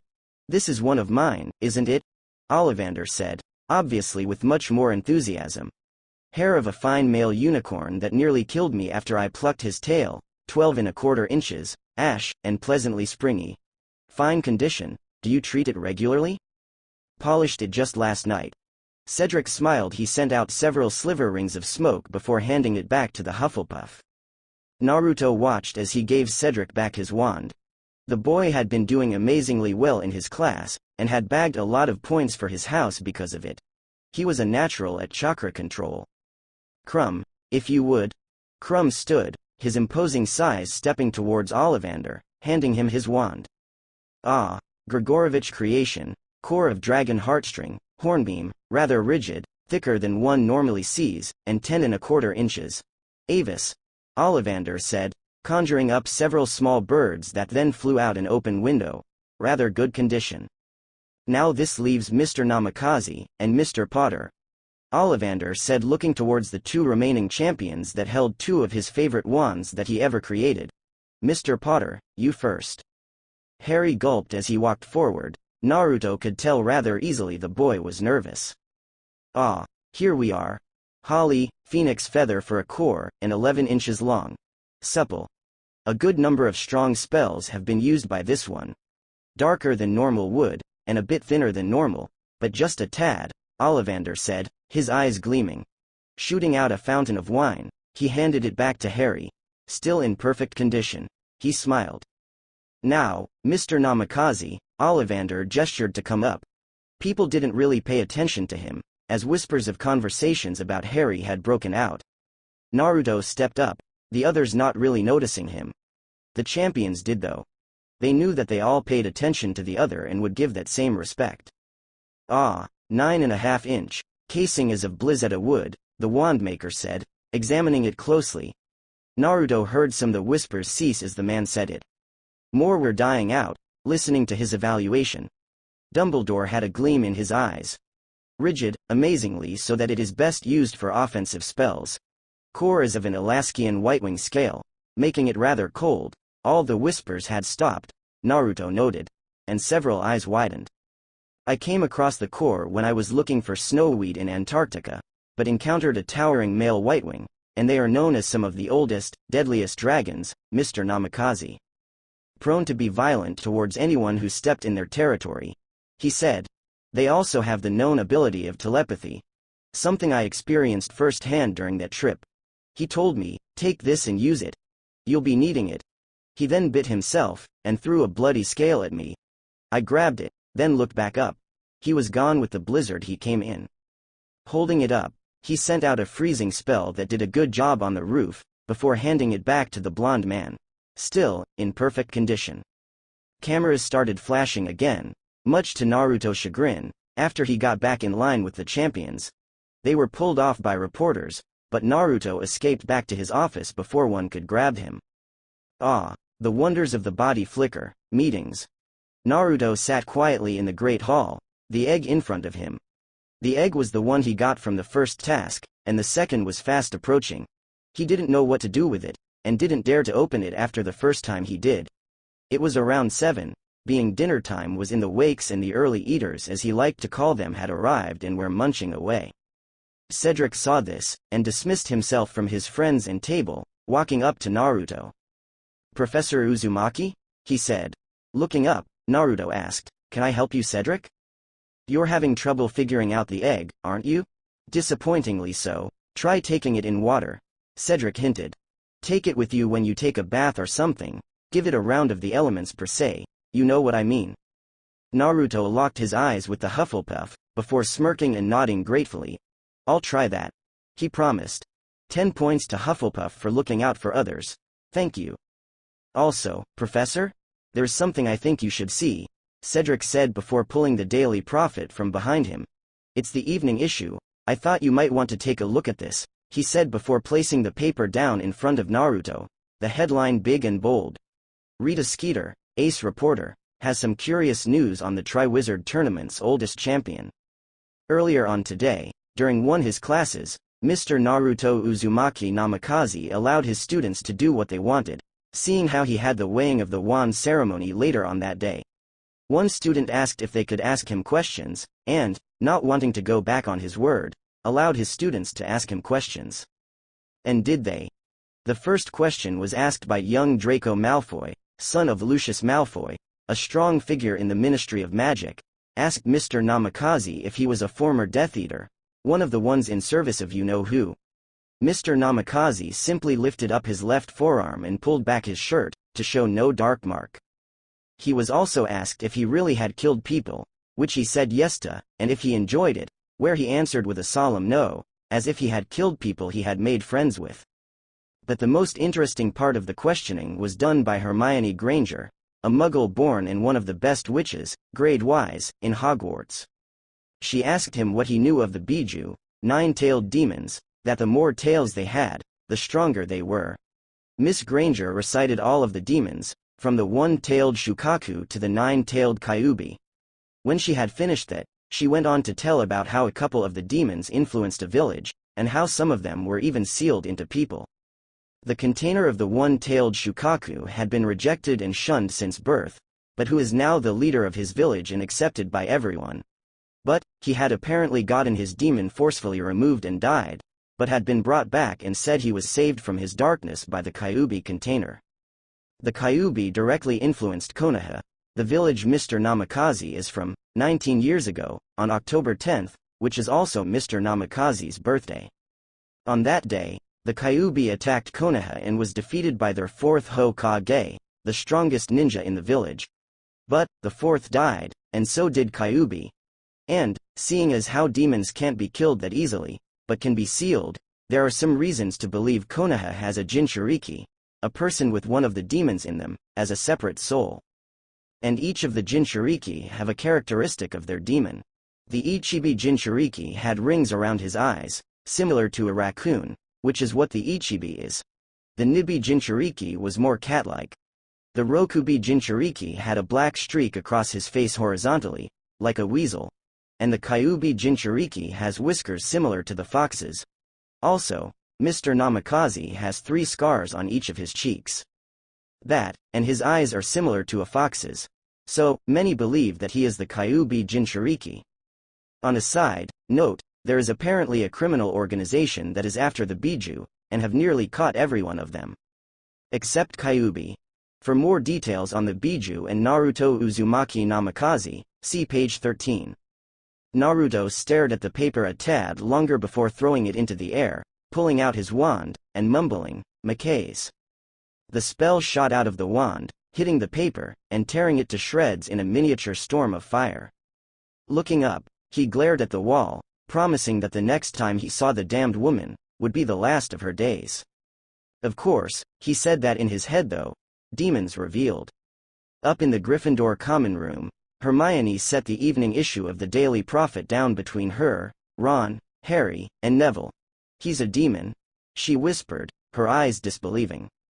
"No, he isn't," protested Neville, standing up. "It says he contains it, that they're 2 separate souls." "Still mate," mumbled Ron, staring at the paper. "The demon could break free or something, eat us. Then there's that criminal organization. They might come here and try to get him," threw in Hermione. Harry then exploded. "Come on guys. He's been our professor for this long, and hasn't shown anything demonic. And this is Rita Bloody Skeeter here. She always tries to spout lies about others." "Harry's right. Neville second. She's always twisted and morphed words. We should know better than to listen to her." "Wait a second," Harry mumbled. "How did she even know you said those things?" Hermione, almost word for word. "She wasn't in the room, let alone on school grounds." Silence overcame the group. Demons revealed Naruto sat in his office, at 9 o'clock, when Hermione stepped through the door. "I'm here, Professor," she said, gaining his attention. Looking boredly towards the doorway, Naruto motioned for her to come in. "You'll be sorting out assignments I have planned for the class. Organize them by rank." Walking over to a couple of stacks of highly unorganized papers, she began. "Miss Granger, I said I would explain in detention, correct? Your question?" Yes sir." Taking in a breath, Naruto began speaking once again. "The Biju are giants. I mean giants, in terms of size of I mean. But their souls are what the Akatsuki are after. They already have every single one, except the Kyubi, because it's either fought them off or managed to elude them. The Akatsuki are a group of 10 S-class missing nin, the strongest nin in the world. Known members have been Uchiha Itachi, Hoshigaki Kisame, Zetsu of the Grass, Hidan of the Grass, Kakuzu of the Waterfall, Deidara of the Rock, Sasori of the Red Sand, Pain of the Rain, Conan of the Rain, and Uchiha Madara, who goes by the name of Tobi. Former members are Sanin no Orochimaru. Dead members include Deidara of the Rock, Sasori of the Red Sand, Hidan of the Grass, Kakuzu of the Waterfall, Sanin no Orochimaru, and Zetsu of the Grass, leaving the strongest members alive." Hermione blinked. She thought all the members had been alive. "I've killed Zetsu of the Grass. Kakuzu of the Waterfall had more than one heart, and I aided in destroying 2. I fought Deidara of the Rock, Hisagaki Kisame, Uchiha Itachi, Zetsu of the grass, and Kakuzu of the waterfall, nearly killed Itachi. Naruto cleared his throat again. Are you wondering why I'm telling you this, even though it's A-rank information? Hermione simply nodded. I was brought here for 2 reasons: teach and protect Potter. By telling you this, you all can prepare. Now, get back to work. The detention proceeded in silence, until Naruto let Hermione go back to Gryffindor Tower around 10. Miss Granger? Yes, Professor? You're one of the brightest witches of your generation. Naruto said. I've always been more practical, preferring to chuck the theory and keep winging it until I got it right. The war is coming, Miss Granger. You and your friends are going to play a central part in it. Your brains will be needed. Hermione smiled softly, before bidding Naruto good night. Naruto sighed as he slunk back into his seat. He had hopefully made an ally in the upcoming. That, or a person that would avoid him at nearly all costs. Today had been stressful, dealing with all the questioning from the students, and having to deal with Hermione's question. He turned his thoughts to the Biju. Voldemort had no qualms about using the unforgivables, and the Biju may have had near infinite chakra, they still had souls.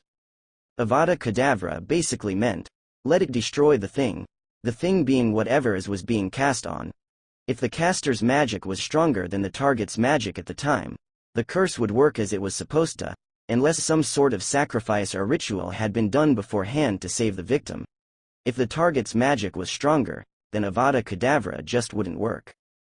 So, if the caster wasn't sufficiently competent, it would be completely ineffective. And Voldemort was clearly stronger than the Biju. Chakra was the essence of life, the balance between physical ability and spiritual ability. Magic was something otherworldly. So, Naruto had done a bit of experimenting and found some results. Magic overthrew chakra because it didn't need to be precise. It was like dropping London on an ant. The center of London didn't have to land on the ant as long as part of the city did. With chakra, it was the opposite. Another way to see was like this. A man is surrounded by 5 people, coming at him from all directions. They pound against his defenses until part of it gives. That part that would give would be the weakest part of his defense. Chakra has the same 5 people up against the same person. They can only focus on the weak spot, being less effective since the man can turn all his attention in one direction. See it now? And if Akatsuki could beat down the Biju, it made them Voldemort's equals. It was quite a scary thought. But boredom now ran Naruto's train of thoughts, and he began running over the list of things that he could do this late at night. Then it hit him. Go on Hogwarts roof, demons revealed. Naruto flipped casually onto the roof of the castle after walking up its side. It was a cool night, and the wind blew through the forbidden forest in a way that made it seem like it was singing. The sky was empty, save for the stars in the full, glowing moon. Naruto didn't know why, but he just seemed to enjoy the night and the peace it offered, finding sanctuary in it. The night allowed Naruto to think. Or it would have if he hadn't heard something in the distance. Nani? What was that? The blonde said, standing on the roof, looking over at the forbidden forest. The sound came again, but this time it was louder, clearer, signifying that it was coming closer. And Naruto recognized it as a werewolf's howl. Panic seized Naruto as he ran down the side of the school, heading off towards the sound. If the werewolf broke out of the forest, it could break into the school. And there was no way in hell was Naruto letting that happen.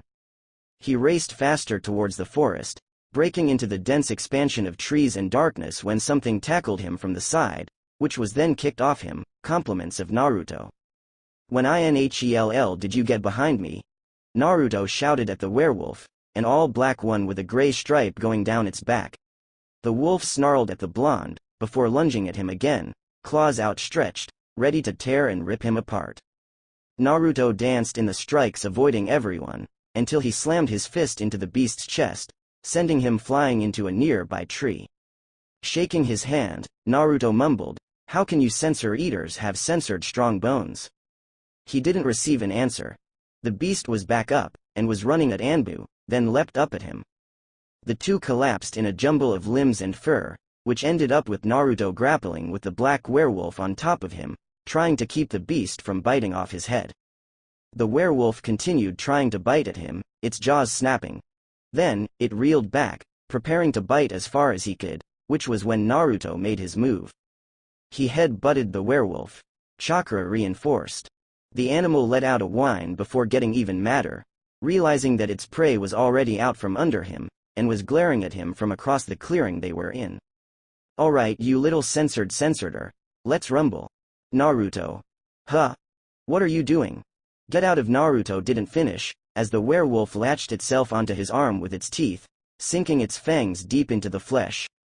Naruto screamed as he began trying to shake off the beast, before pulling out his wand, and leveling it with the werewolf's forehead, whose eyes seemed to change from smug to fearful. "Corrumpo transio destruo," Naruto said, venom lacing his words as the spell point blank in the face, blasting it off his arm, and burning into ash, the werewolf writhing in pain all the way. "Serves the damn bastard right," Naruto said, as darkness began to claim him. The last thing he saw was Dumbledore, Kingsley, and Tonks running towards him, as he fell to the ground, arm bleeding from where the werewolf bit him. "Where am I?" thought Naruto as he slowly opened his eyes, closing them immediately when the light burned his eyes. Hospital wing, no doubt. Utilizing his arms, Naruto began pushing himself up when he heard a yelp and clatter of metal. Slowly opening one eye, Naruto looked over at Poppy, who was looking at him with shock. "What? Professor, you shouldn't be moving. Not with the wound you got from Greyback," she scolded him, pushing him gently back into lying down. "Stay here while I go get he headmaster, and don't move," she said, glaring at him, before rushing out of the hospital wing to go get Dumbledore. "Wound? What wound?" Naruto said as he checked over his body. Only he, Tsunade, and his personal healers, that Tsunade put together, knew the telltale signs of Kyuubi's healing. He found it, on his right forearm. It was a bite wound from the werewolf. Naruto instantly went back to the reading and studying he had done of the Wizarding World's creatures, finding the information about the werewolf. Much higher than normal strength while in human form, higher temper, more feral, and more animalistic. Werewolves could pass on the curse through a bite wound, and could not be cured, since it was a curse and not something in the blood. More fierce werewolves can leave lycanthropic traits on others if they attack them. Flopping back against his pillow, Naruto ran a hand through his hair. This was great. Now, he had to deal with Kyuubi and a werewolf. "Damn straight. What the hell?" shouted Naruto, looking frantically around the room for the source of the voice. "Up here, dumbass." Naruto only saw a roof. "I meant your head, dipshit." "Who are you? Don't talk out loud. People might think you're crazy. I'm your curse, the werewolf." "Say what now?" "Sigh. Honestly, I'm your werewolf. Most people don't say anything, and just seal us away, but hey, some of us are nicer. Aren't you supposed to be vicious? Wanting to tear me apart, limb from limb in order to gain your freedom? You really are a dipshit. The werewolf curse transforms part of your soul into that of a very, very, viscous wolf. So, I can't do that. Go away." "Why?" "Because I don't want to deal with you. Come again later, my head's closed." "Fine, but I'll be back." "That was weird, you have no idea." "Go away already." "Excuse me." Looking up, Naruto saw Dumbledore looking at him confused. Nothing. Sorry. Talking to myself there." Smiling gently, the headmaster simply said, "That's quite all right. I tend to do it at times too. But on to a more serious matter." "The werewolf thing?" "Yes, Professor Uzumaki, do you know who you were bit by?" "No, why would I?" "You were bit by Fenrir Greyback, one of the most fearsome werewolves there have ever been. He's known to attack children because he wants the werewolf populace to outnumber the Wizarding World populace. You killed him, but unfortunately, the Ministry had gotten hold of him long enough to place a spell that tracks him, just before he broke out of their custody. He's killed every Auror that came after him. But, now that the spell has come off, the Ministry knows the details about his death. Any person he bites, tends to have more aggressive werewolf sides." "And what has this got to do with me?" Naruto asked, not getting the drift. Dumbledore handed Naruto a letter. "Dear Mr. Naruto Uzumaki Namikaze. It has come to our attention that you have killed wanted Death Eater Fenrir Greyback in his werewolf form. But not before he bit you, turning you into a Class 4X magical creature, a werewolf. Due to laws in place, you must come to the Ministry of Magic to register your dark gift in 2 weeks' time, after which you will suffer trial to decide your future among the wizarding community. On another note, you are also charged with using dark magic, spells that are not tolerated by the Ministry. In your trail, you will also undergo questioning about your reach in the dark arts. Best wishes, Dolores Umbridge Sr. Under-Secretary to the Minister of Magic. Whore. Naruto said as he finished reading the letter. I agree. Go away. Professor, language. The letter arrived just last week, since you've been out of commission for about a week and a half. The registry is in 3 days, Dumbledore said, waiting for Naruto's reaction. Well, what do we do? I've contacted Remus Lupin, a werewolf that was once the Dada teacher last year, to come and help you get used to life as a werewolf. Now, if you would excuse me, I have some very important matters to attend to. Rest up, Professor. You're going to be stared at tomorrow. Understatement of the year. It was dinner time in Hogwarts, and thus everyone was gathered in the Great Hall. When everyone was seated, Dumbledore spoke. As you all know, with the first task completed, the second task approaches. But before that, the Yule Ball shall happen within a week's time. I'm also happy to announce the full recovery of Professor Uzumaki from his run-in with Fenrir Greyback. His class, by his wishes, has been cancelled for the rest of this week, so you now have an extra free period. Dig in. Naruto immediately grabbed his food, before polishing it off quickly, turning his gaze onto the people within the Great Hall. There were stares and murmurs, but that didn't really matter to him, he had dealt with it all at home. Focusing some chakra to his ears, he listened in on one of the conversations. Do you think that Greyback bit him? Yeah, I mean, Professor Uzumaki is a fast healer I've heard, since he jumped off the 4th floor onto the ground in the first week, but he's looking rather pale. But he looks more feral. Does that mean the werewolf has more control then? No one said he was a werewolf, Julie. Naruto stopped listening at that point, clutching his right forearm where the scar from Greyback was. Standing up, Naruto excused himself, retreating to God knows where. Tonks, along with several other people, watched Naruto leave out of the corner of their eyes, but only she finished up her food and followed him. When she found him, he was sitting in one of the pews at the Hogwarts church, staring at the stained glass while tracing the scar Greyback had gave him. Back in my village, when I was on active duty and was taking missions left and right, I turned to Cammy when I needed some time to think or just wanted to be alone. Or when I needed someone to listen and accept me for my character, not what was sealed in me or what I had to become when I took the lives of others. Naruto laughed hollowly. But, I retreated into the Anbu to escape my village and former friends after they betrayed my trust, after they turned their backs on me when I told them the truth of Kyuubi. He ran a hand through his blonde locks as Tonks listened silently to him form the entrance. People say that those like me are reserved a place in hell, just for what we are, Jinchuriki, power of a human sacrifice. Here, they say the same if you have a dark power, or are a dark wizard. I guess what I'm trying to say is, that no matter what happens, I'll still be hated, no matter where I go. If you no longer wish to go with me to the Yule Ball, Tonks, I'll completely understand. Whoa, major sob story, now is not the time. A hard silence overcame the two as Naruto continued to stare up at the stained glass, but stopped tracing the wound. Tonks stared at the shinobi, wizard, before moving to sit down next to him. In a way, I somewhat understand. My mother comes from a dark family, even though she's a light witch, and even if you have a slight bit of dark in you, life becomes harder, harder to gain acceptance, harder to please others, harder to do a lot of things. You have to do a multitude of light things just to prove you aren't like the dark, the metamorph Magus said, watching her hands. But, things get better, after continuously proving yourself to the right people. I was sorted into Hufflepuff, a house which continuously pushed out light wizards and witches, got accepted into the Auror program and eventually was seen in a good light. She turned to look at him, and she clasped his bigger hands in hers. You're accepted by a lot of the students and teachers here for your character, Naruto. No one can deny that. Snape, McGonagall, Longbottom, Potter, Sprout, Dumbledore, and me, along with a lot of others accept you for that.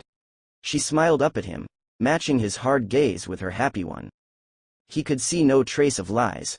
He could see no deception. He could only see care for his well-being, and worry over him. Thank you. Water Naruto walked somewhat anxiously next to Dumbledore as they made their way to the 4th floor, where Naruto had to register himself as a werewolf. The trial was in about an hour, so he had a little bit of time to prepare himself for the onslaught. Relax, my boy. Everything will be fine, I'm sure. Tsunade told me you're good in pressure situations, going along with things as they happen, never missing a beat. You'll do fine, Dumbledore said reassuringly.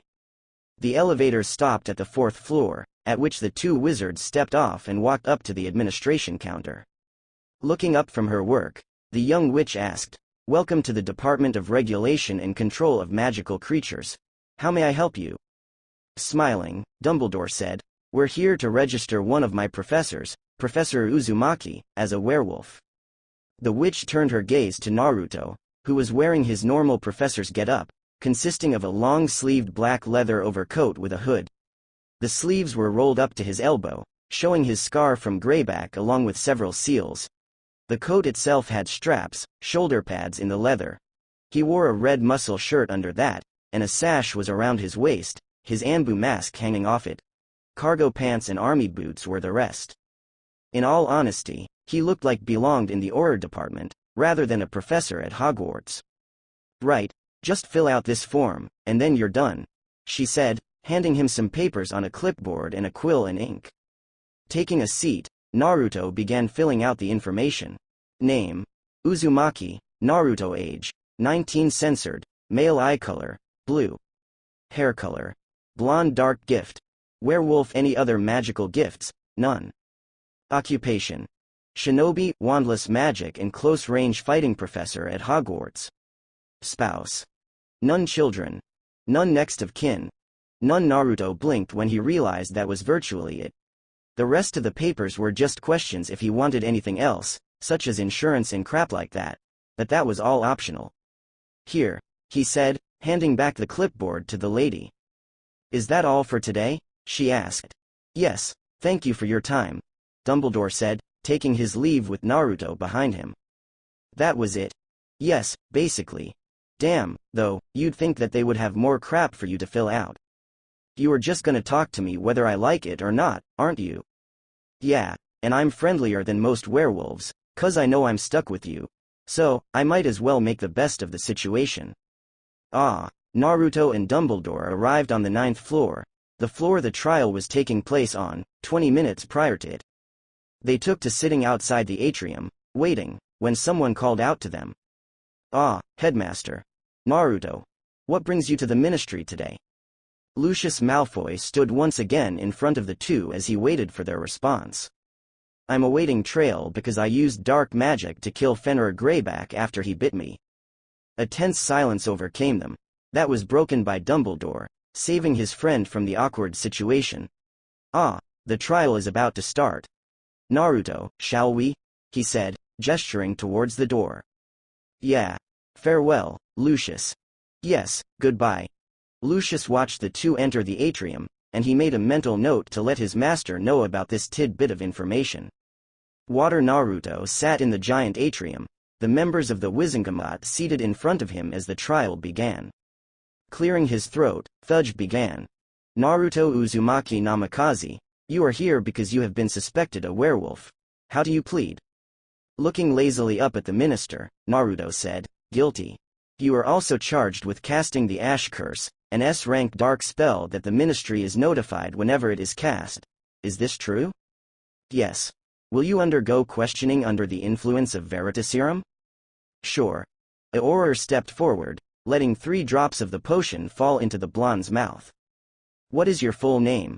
Questioned Fudge. Namikaze Uzumaki Naruto.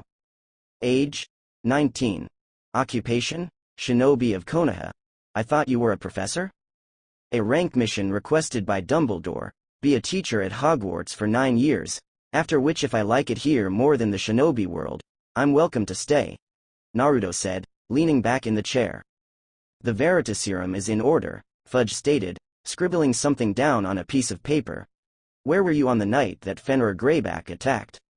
I was first on the Hogwarts roof, watching the stars when heard the howling from him. I ran down to confront him. We engaged in fighting, but I was distracted and he then bit me. I killed him with the ash curse. More scribbling. There are laws that prevent werewolves from having a paying job, having children, or taking out loans. Did you know this, Mr. Namikaze? I did, and I royally think they're pieces of bull. Reporters that were there eagerly soaked that up. Naruto continued. There is a potion called the Wolfsbane potion that allows werewolves to keep their human minds and intelligence while in their werewolf form, letting them control themselves. With that, they were on their way to becoming productive members of society, being able to control themselves, but then you had to take everything away from them, which in turn would make them more desperate.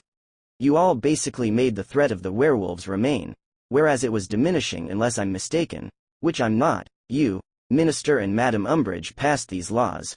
It's common knowledge Madame Umbridge has a strong dislike for half-breeds as she calls them. Naruto paused, letting it all sink in, before continuing. But, do you think we wanted to be werewolves? To live, knowing that there is a beast that is inside our soul against our will? You're being pretty harsh. I'm not really talking about you. You've admitted that you're above those other werewolves. But, you just beat them down. Many great people are werewolves that would be willing to help the ministry.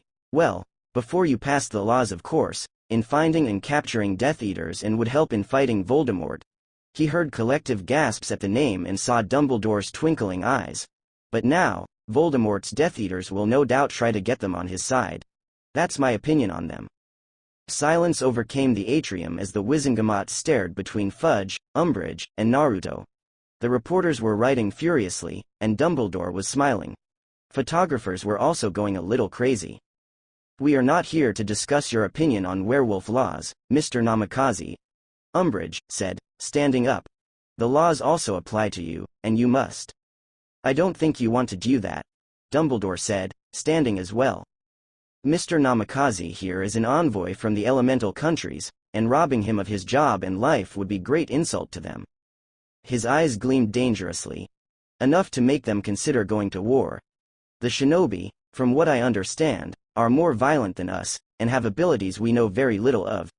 They would take very big insult to this. That, and we wouldn't survive an attack from all the nations. They'd kill us and they know it. I know it. He looked at Naruto. In fact, young Naruto here could probably kill more than half of everyone in this room before getting tired. Can we hurry up? You can't force the laws on me, so get on with the other reason I'm here. You wanted to know how far I reach into the dark arts, right? Furious nods. Light magic is defensive. Dark magic is offensive. There are very few that are in the wrong category. I'm more offensive than defensive, but I know the essential light spells, such as Protega and Reducto. I'm a dark wizard by your standards. A gray wizard by mine. I know dark and light magic. I accept both. The end. Can I go now? I know you can just fill out the rest of the information regarding me, Madam Bones. Without another word, Naruto left the ministry. Water. Naruto sighed heavily as he sunk into the warm water of the bath in his room, the egg close, as was his wand. Today had been stressful, dealing with the ministry. Grabbing the egg, he held in front of him, glaring at it. Then, he blew a Gokakyu no Jutsu at it, the fire doing nothing. Doden. Doryu Heki's rocks didn't do anything either. Neither did lighting or wind. He decided to duck underwater and open under there. Come seek us where our voices sound, we cannot sing above the ground.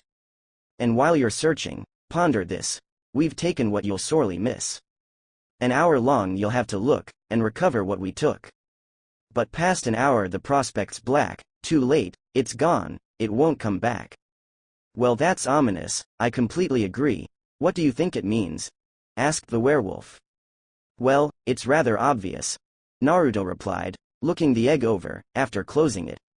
It is. Yeah. They can't sing above the ground, which means they're below ground, under it or are underwater. Most likely the later because they didn't sing while those rocks I used were covering it.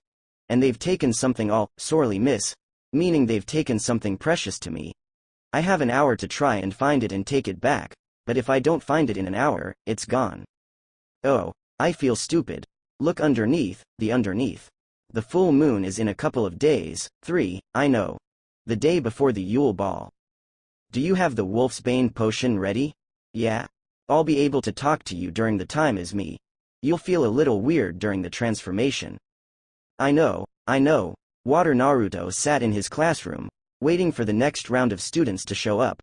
He was noticeably paler, reinforcing the rumors that he was a werewolf to the students, as werewolves grew paler as the full moon approached. This was his last class of the day, the one with the golden trio and all the others. The one that was farthest along. When all of the students were in the classroom, Naruto began. Alright. You all have the basics of chakra control down, so, we're going to begin the first jutsu you should know. Bushin no Jutsu, our clone technique. Putting his hands in a half-ram seal, a Bushin appeared next to him. This is the basic Bushin. There are many others, such as the Kage Bushin, Mizu Bushin, Iwa Bushin, Kiri Bushin, Suna Bushin, and many more. There are two ways to discern a normal Bushin from the special types or the originals. 1. They make no sound. 2. They have no shadow. Those are the first, obvious telltale signs. Naruto waved his hand through the Bushin. Also, they're like mirages. So ya hit them, the attack goes through them. And you then know it's a Bushin, but its purpose might already be fulfilled by that time. By the end of class, you are going to try and show me a passable one. Get started. Walking around the classroom, he watched some do better and others do not so good on their attempts to make one. Cedric, Naruto's star in this part of class, got it right first after a couple of tries, and then tried to improve it. Hermione got it right next, due to her control but lack of chakra. By the end of class, only a handful of students managed to get it right. Alright, for those of you that didn't manage to pull one off, I want you to practice tonight, and show me some improvement tomorrow, along with a 7-inch paper on the workings of chakra and its uses on my desk by the end of class tomorrow as well. Naruto instructed, massaging his temples.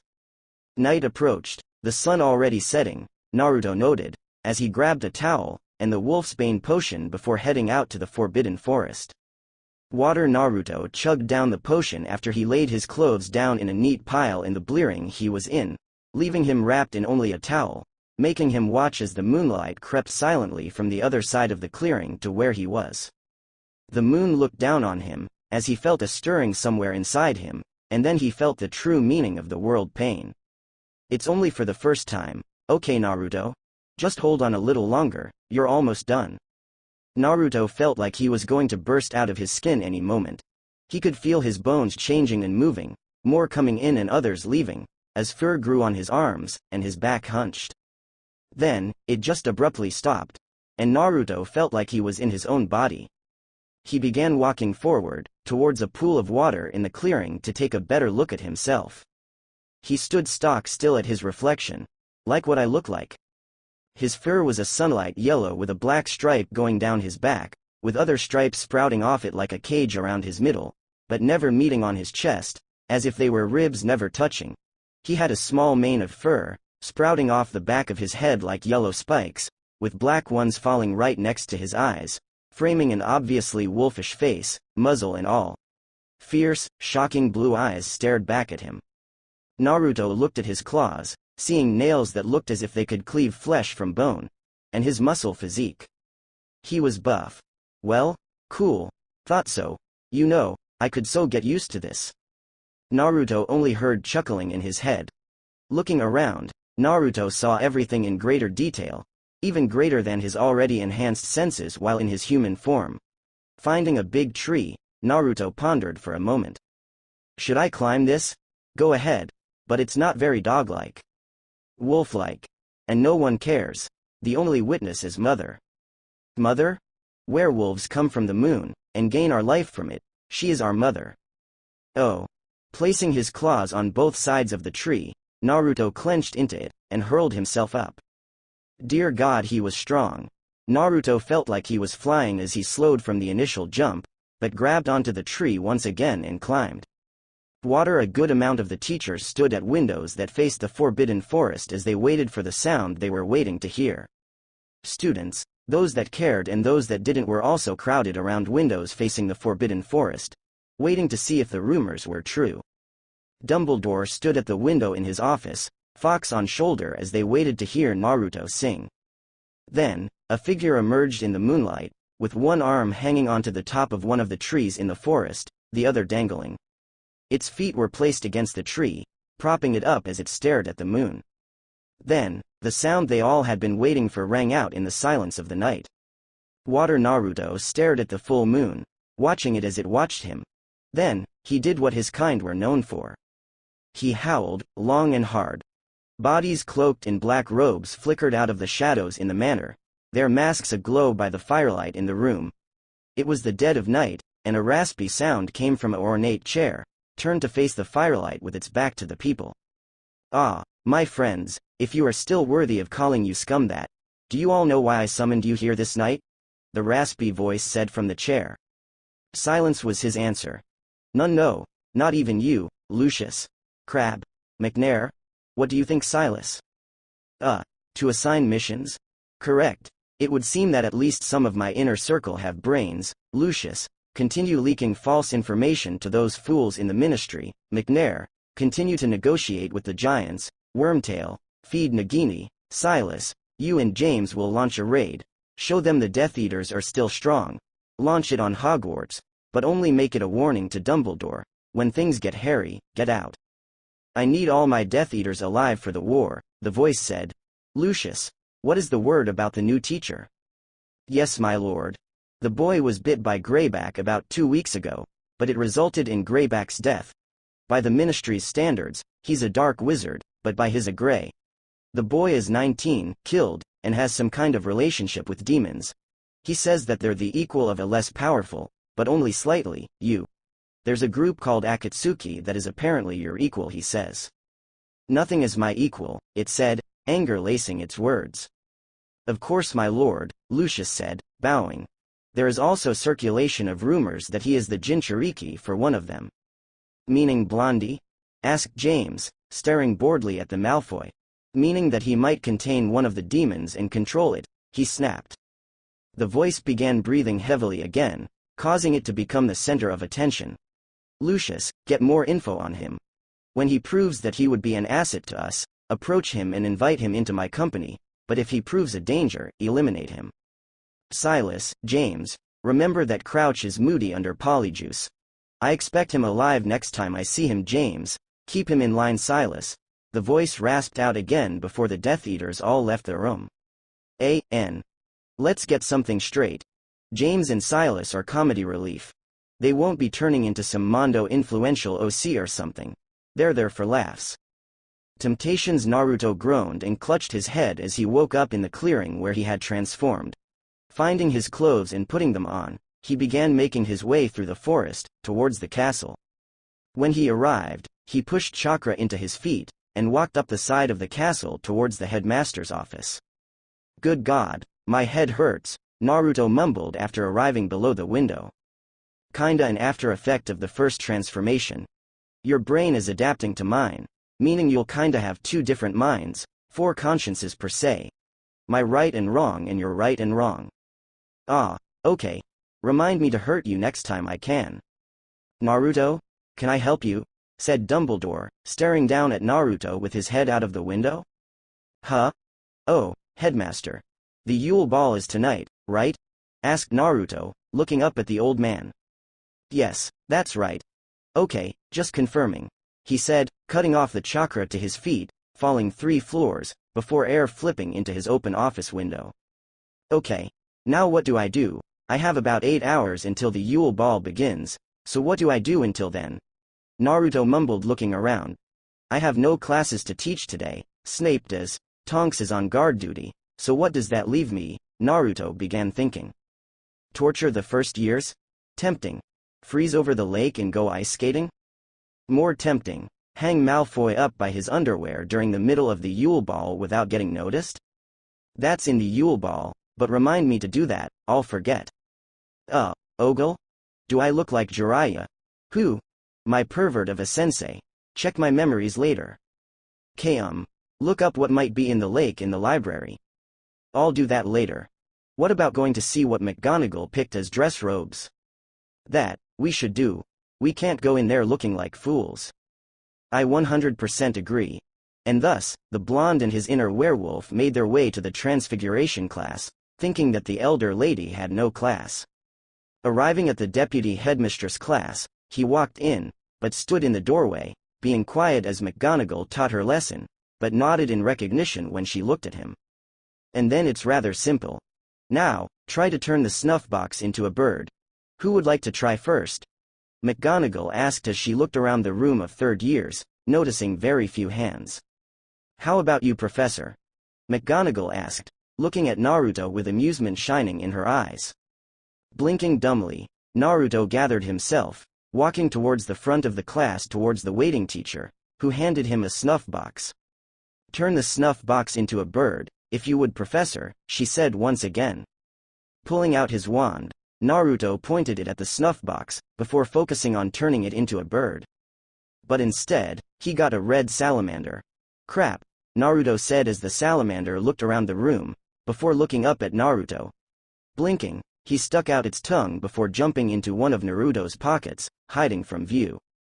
Giggles went around the room as Naruto looked sheepishly back up at McGonagall, whose eyes were slightly surprised. Professor, turning things into salamanders is much harder than a bird, well done, she said, addressing him before turning to the class that had gone silent after hearing what she said. Now, seeing as class is almost over, I'll dismiss you early. I have to speak with the professor. Students filed out of the classroom, chattering all the way as McGonagall motioned towards her office. Taking a seat in the woman's office, Naruto went straight to the point. I want to know what my dress robes look like. Quirking an eyebrow, she summoned his robes for the ball later on that night. The robes were more Eastern in design. Chinese if Naruto knew correctly. It reminded him of a traditional wushu uniform. The collar stopped a couple centimeters below his chin. A pure white base color, where the seams were, a golden lace covered, as if an outline of the person's body. It was the same with the pants.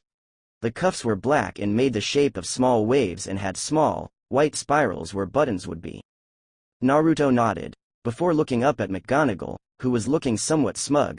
How do you know it'd get my acceptance? You're a shinobi, so I'd figure that you'd like something that you can move freely in. Normal dress robes for men are typically hard to move in, she said smiling. Smirking, Naruto folded the clothes, tucking them under his arm. Well then, thank you. And then he walked out, heading to his office, but changed his mind halfway, heading to the kitchens for a quick bite. Casting Tempest, a spell that showed what time it was, Naruto saw he had about a good 5 hours after the full-course meal the elves gave him. Poofing to his office, he placed his robes on his desk before his werewolf spoke. So what now? We do the lake studying thing. Just wanting to know what we're doing. Naruto arrived in the library, noting only a few students were in it, while he walked over to the magical creatures section, pulling out aquatic beasts. The ones under the water by Tho Christgale, man-eating plants and other notable flora by Genesis Hubert, and water's flora and fauna by the same author. Placing them on an empty table, he walked into the restricted section, after talking to Madame Pants, and pulled out a book he had put back before he left the last time he was here, Shadows Beyond the Dark. The Shunned Arts, whose author was unknown. Taking a seat, he summoned up 3 shadow clones to do the studying on the aquatic books while he got to reading the other one, turning to the spell glossary, it being a book on teaching spells. The Delictum Curse is a curse which mangles the body of the target, morphing it and breaking it in ways that aren't naturally possible, which in such has earned it the name of Cruciatus Jr. Since the damage can be repaired, while the Cruciatus curse puts the target in immeasurable amounts of pain, and can, in some cases, turn the target's mind to mush. No wave or flick required to execute. Incantation is Regulus Delictum, translated it means, scene of the crime, can be blocked through the use of Protega. In order to cast, the user must at least be able to see the target, and have an unpleasant memory as the trigger. The more unpleasant, the stronger the spell is. Magic must flow through the wand, pulled back before reaching the tip, and then shot out at the time of the incantation. Staring at the spell a bit longer, Naruto shrugged and made another clone, who he sent out to the Forbidden Forest to practice the spell on a couple of giant bugs that inhabited it. Putting the book back, he dispelled the clones one at a time and put the books back. A quick tempest showed him that he only had about an hour left. God, I never knew teaching took up this much time. Me neither. Temptation. Naruto stood waiting outside the Great Hall, whose doors were closed, since the ball didn't start until 7. He had been waiting for about 30 minutes, seeing as he knew women, no matter who they were or how tomboyish they were, took time to pamper themselves for things that they knew were important and that they needed to look good for. He was leaning up against one of the pillars outside the hall when a couple of the students began coming down. He received a couple of stares, but entered a conversation with the other champions. So, Professor, who's your date? Asked Harry, pushing his glasses up while looking up at the tall blonde. Yes, I too am interested to know the date of the oldest Triwizard champion, said Fleur, in her pale blue dress. An orator, Nymphadora Tonks. You know her cousin, Harry.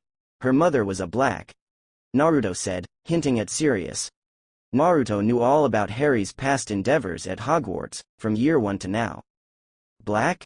As in the noble and most ancient house of Black? Inquired Crumb, speaking up for the first time. Nodding, Naruto casted another quick tempest, and informed the other champions to go get their dates. They were supposed to walk in soon. Naruto watched the stairs for Tonks, and caught his breath when he saw her. In simple words, she was beautiful. She changed her hair from the shade of bubblegum pink to a soft brown that fell wavily to her mid-back. She also changed her eyes to that of a soft blue as well, which complemented her ice blue dress that showed off her curves. She wore a diamond necklace and earrings in the form of snowflakes, and her pale skin glowed. Several hungry stares at her were cut off by focused killing intent. Slipping her arm into his, she fidgeted nervously under the gazes of others, and worried if she looked good. You look beautiful. Thank you, Naruto. The doors to the Great Hall opened, as everyone but the champions began walking in with their dates. When everyone but the champions had walked in, a voice rang out. And now, the Triwizard champions, said McGonagall, using a loudening charm. Cho and Cedric walked in first, Cho catching many looks, and were then followed in by Fleur and some guy from Durmstrang, Fleur getting many guys to drool. Crumb and Hermione walked in, and received many happy smiles for them. Harry and Pavarti came in after that, and murmurs about to too spread like wildfire, but were quieted as Naruto and Tonks walked in. Naruto could feel many women's gazes looking him over, as he knew he looked good in his robes, and he glared and released killing intent at whoever looked at Tonks with lust. Which was a lot of people. Now, the champions will begin the opening dance. The Transfiguration teacher said, as she ended her little speech and music began playing. I bet you censored at this, Naruto, stated Tonks as she stared up him, smirking as they had yet to move. You're one to talk. You even admitted you're clumsy as hell, he countered. Ah, but it knows when to act up and when not to. Getting irritated, he pulled her close to him, grabbed her hand, set hers in the right position, and put his other on her lower back. All in about 2 seconds, and was still pushing her firmly, but hard, into him. They locked gazes with each other, and their breaths mingled. Tonks' her were glassy, but lost in his azure ones. She barely had a warning as he said, try to keep up. People watched wide-eyed at the display their professor was putting on. He always seemed so blunt and forward, like he could never show any grace, preferring to get a job done as quick as possible, no matter how bad it looks. But now, it was like watching snow dancing in the moonlight, as graceful, beautiful dance that people wouldn't be able to take their gaze off of. Tonks was shocked, but mostly with herself. During that moment when he just held her, it felt like she was about to move forward just a bit more. But, now she felt like liquid, him guiding her, moving her, it was perfect. Until an explosion rocked the base of the castle and screams were heard that she pulled out of her daze, to realize people were running to the other side of the Great Hall as 2 figures walked into the Great Hall, one slouching and one walking with their back straight, at a relaxed pace. When the dust cleared, Naruto felt Cerberus walk next to him and say, well now, the Doomsday Duo. Tonks felt Naruto's arm tighten around her waist as she saw the teachers in a couple 7th years pull out their wands. Naruto explained, I read up on Death Eaters before I came here. In Voldemort's inner circle were 2 destructive wizards, one who went in headfirst without thinking and blew anything that got in his way to Kingdom Come, and the other was more tactful, and only stepped in when he realized his partner couldn't handle things alone. Their names were James Endymion and Silas Rouge respectively. Endymion Sr. was put in Azkaban by Modi about 16 years ago and died there as a convicted Death Eater. Rouge Sr. went down in battle. A year before Voldemort fell the first time, their kids joined his ranks.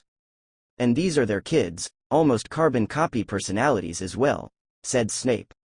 An argument could be heard by all people in the room. Good God, James, you didn't have to blow a frickin' hole in the wall, shouted a small man in black robes with short, curly hair and a plump face. His eyes were a hazel color. At a significantly taller man, the one that was slouching. People invented the door for a reason. No need to try and recreate it. The taller one, James, the one that had blown the hole, had brown hair that reminded people of a lion's mane, and had dark brown eyes. He was slender, but you could tell he had muscle. Yeah. Whatever, now, who here is good for a fight, he said, scanning the room. Naruto locked his cold blue eyes with the man's crazed brown ones. Pulling out his wand, Naruto stepped forward. Huh. Well then, a black wand appeared in James's hand. Let's get crackin'. Blondie, I challenge you to a formal wizard's duel, no bars. You accept? James, Silas warned.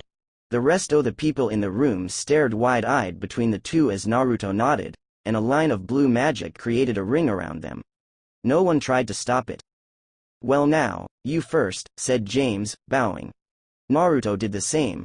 Reducto. The navy blue light impacted with the Death Eater, sending him flying, but hit the barrier, and slid down into a crumpled heap.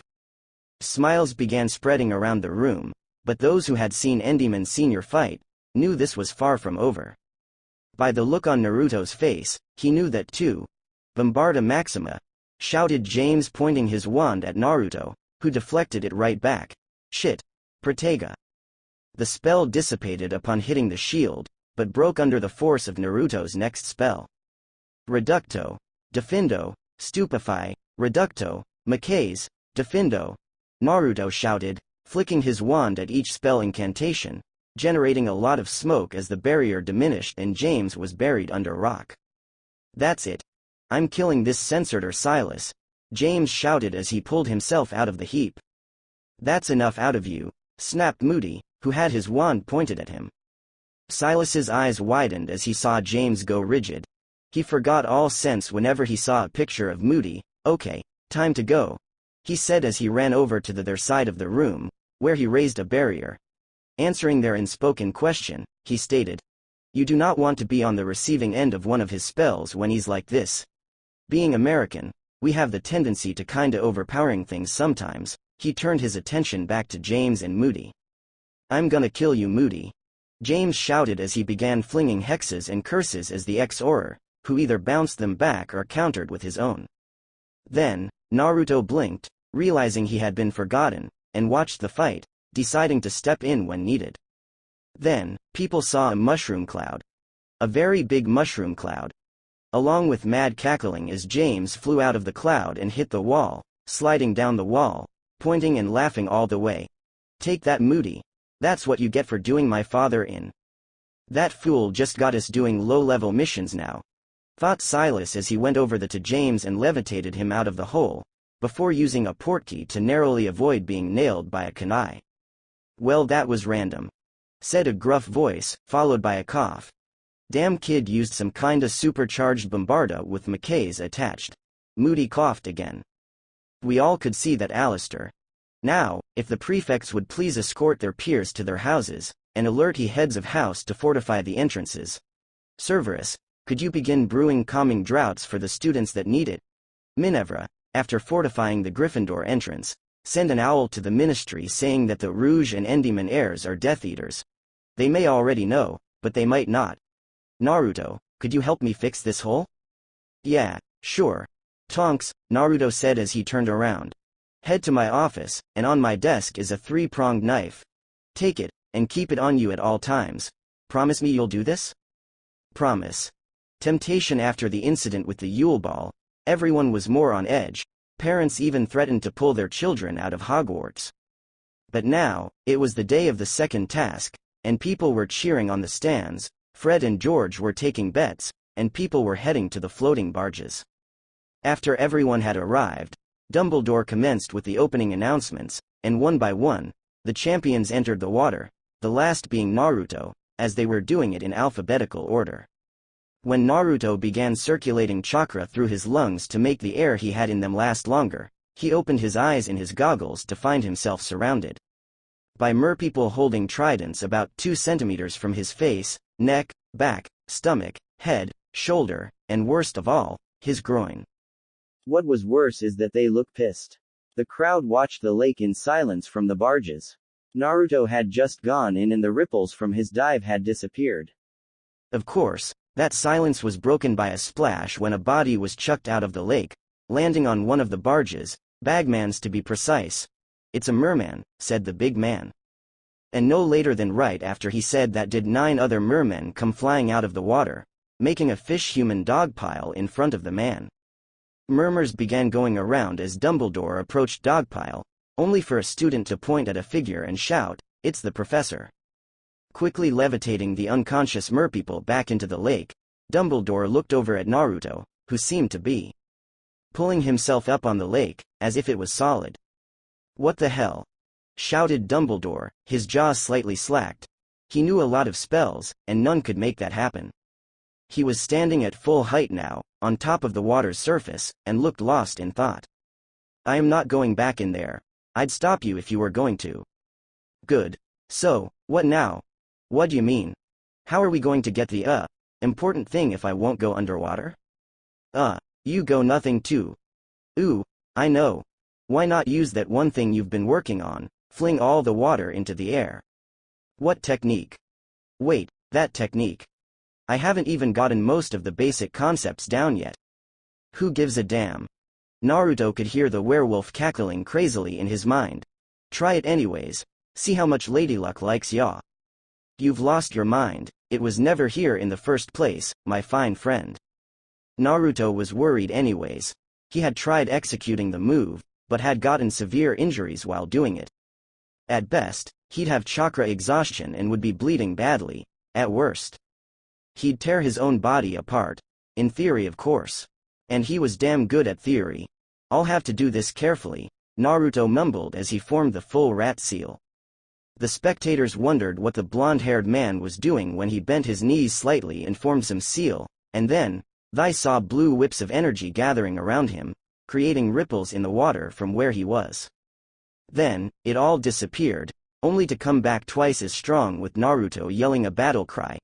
Holding out his arm, the energy began focusing around it, spinning wildly, as his body seemed to get bigger.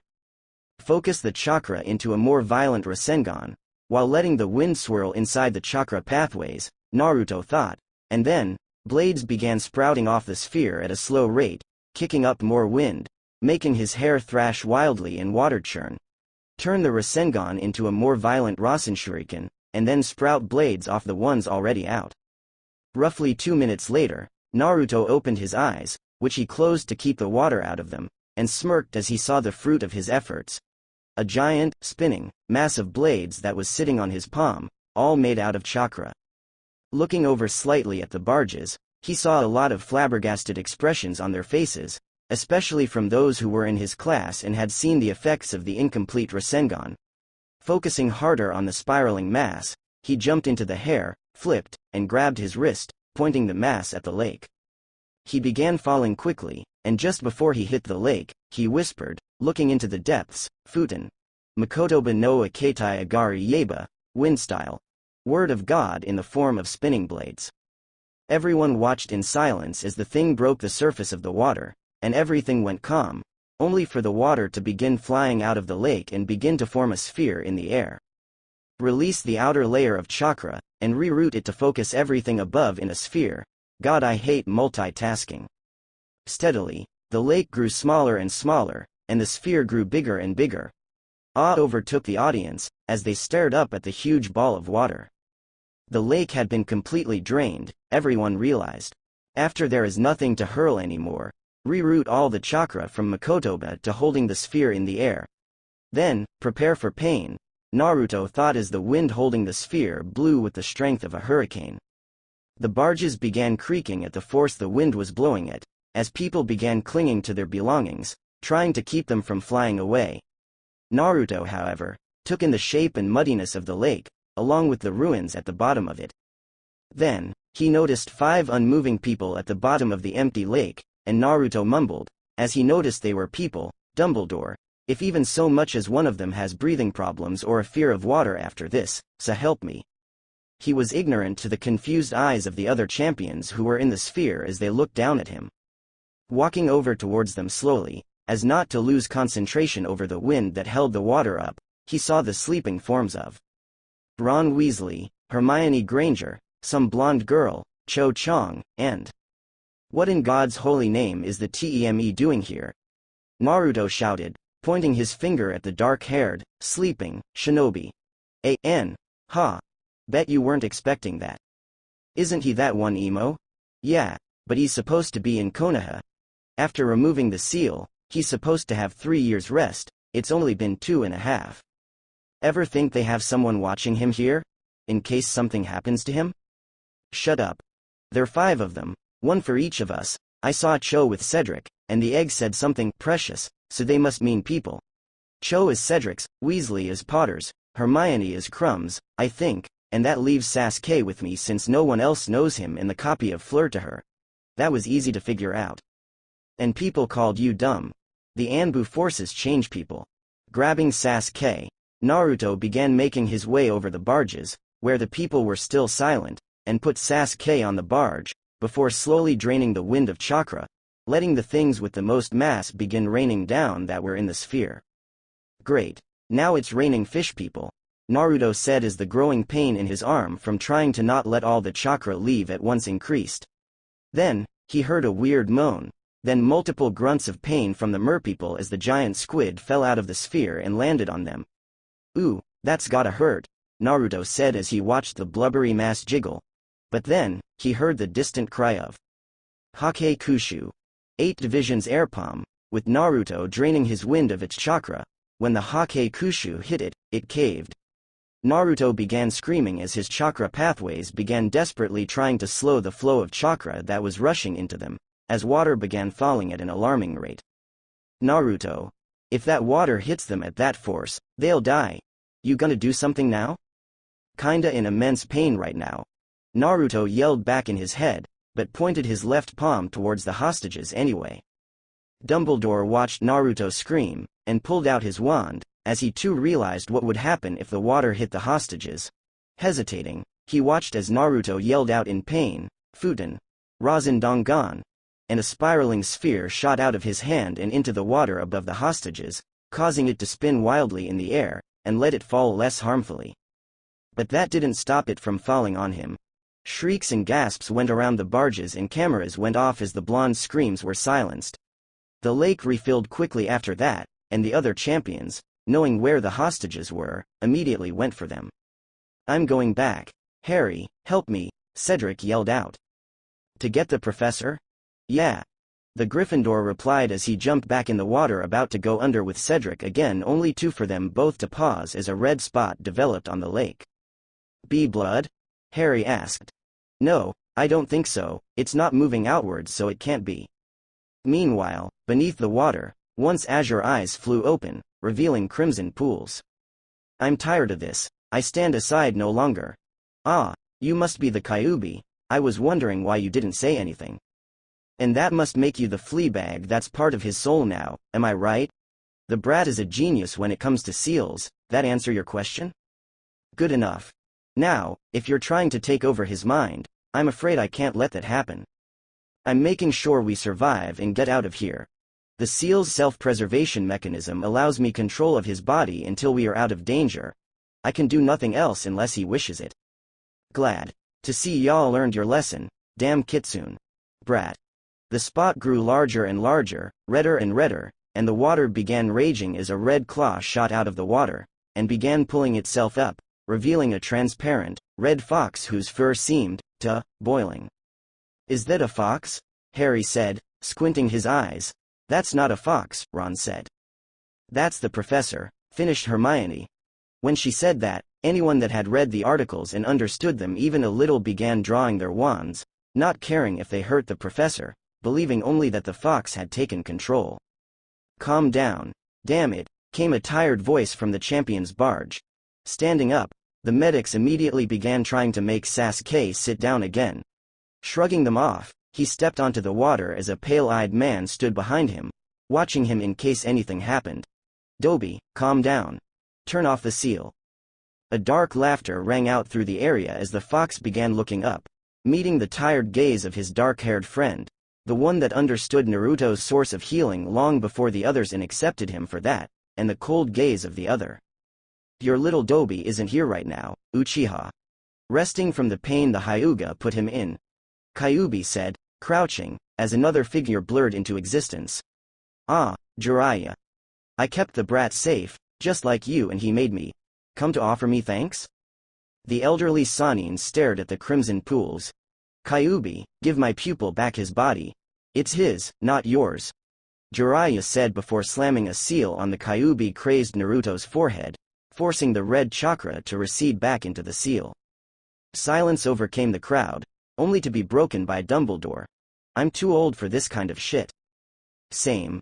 Jiraiya said. Good God, opening his eyes, Naruto cursed as he realized where he was. How many goddamn times must I end up in the hospital wing? 'Cause you always overdo things? Came an old, kind voice. Jiraiya.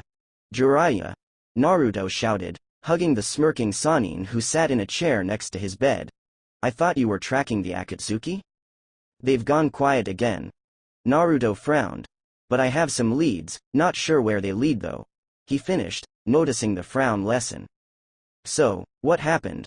Well, after you got hit by Neji's Hakekushu, mind, he didn't want to do it with the village loyalty and honor crap, but Tsunade wanted to show them that just because they can do some fancy-pansy moves and can't do magic normally, doesn't mean we can be messed with. When people think you die and live, even when you've lived through worse than that, but they don't know, makes them acknowledge you as a challenge. She knew you'd be fine. And why does she think I'd appreciate that? She's upping the pay for this tenfold. Give her my best wishes. Jiraiya shook his head. Anyways, a couple of people have stopped in to visit you. Sasuke didn't really leave your side since he had nothing better to do since the seal almost ripped out his chakra pathways. They're almost completely healed. I'm just glad that he wasn't doing that crap by will. Putting a piece of his soul into every seal he puts on people. That had to be one of Orochimaru's weirdest things he ever did. What were the scores? You won that round, putting you in the lead. Scarhead is in second, Noseman in third, Curly in fourth, and the wench in fifth, said another voice. Teme, who gave you permission to come here? Asked Naruto from the bed, glaring mockingly at the dark-haired teen. No one?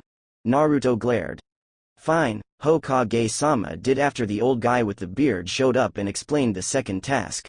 She ordered Neji to come with me to watch my health, and Jiraiya in case of Kyuubi, and to give some of the suppressing seals to the teachers, mainly the old guy. In case anything happens? Yep. Ah, so, did those bugs write up any crap? The reporters asked Jiraiya. Yeah. It was a short article. Talked about how you were a Jinchuriki and crap like that.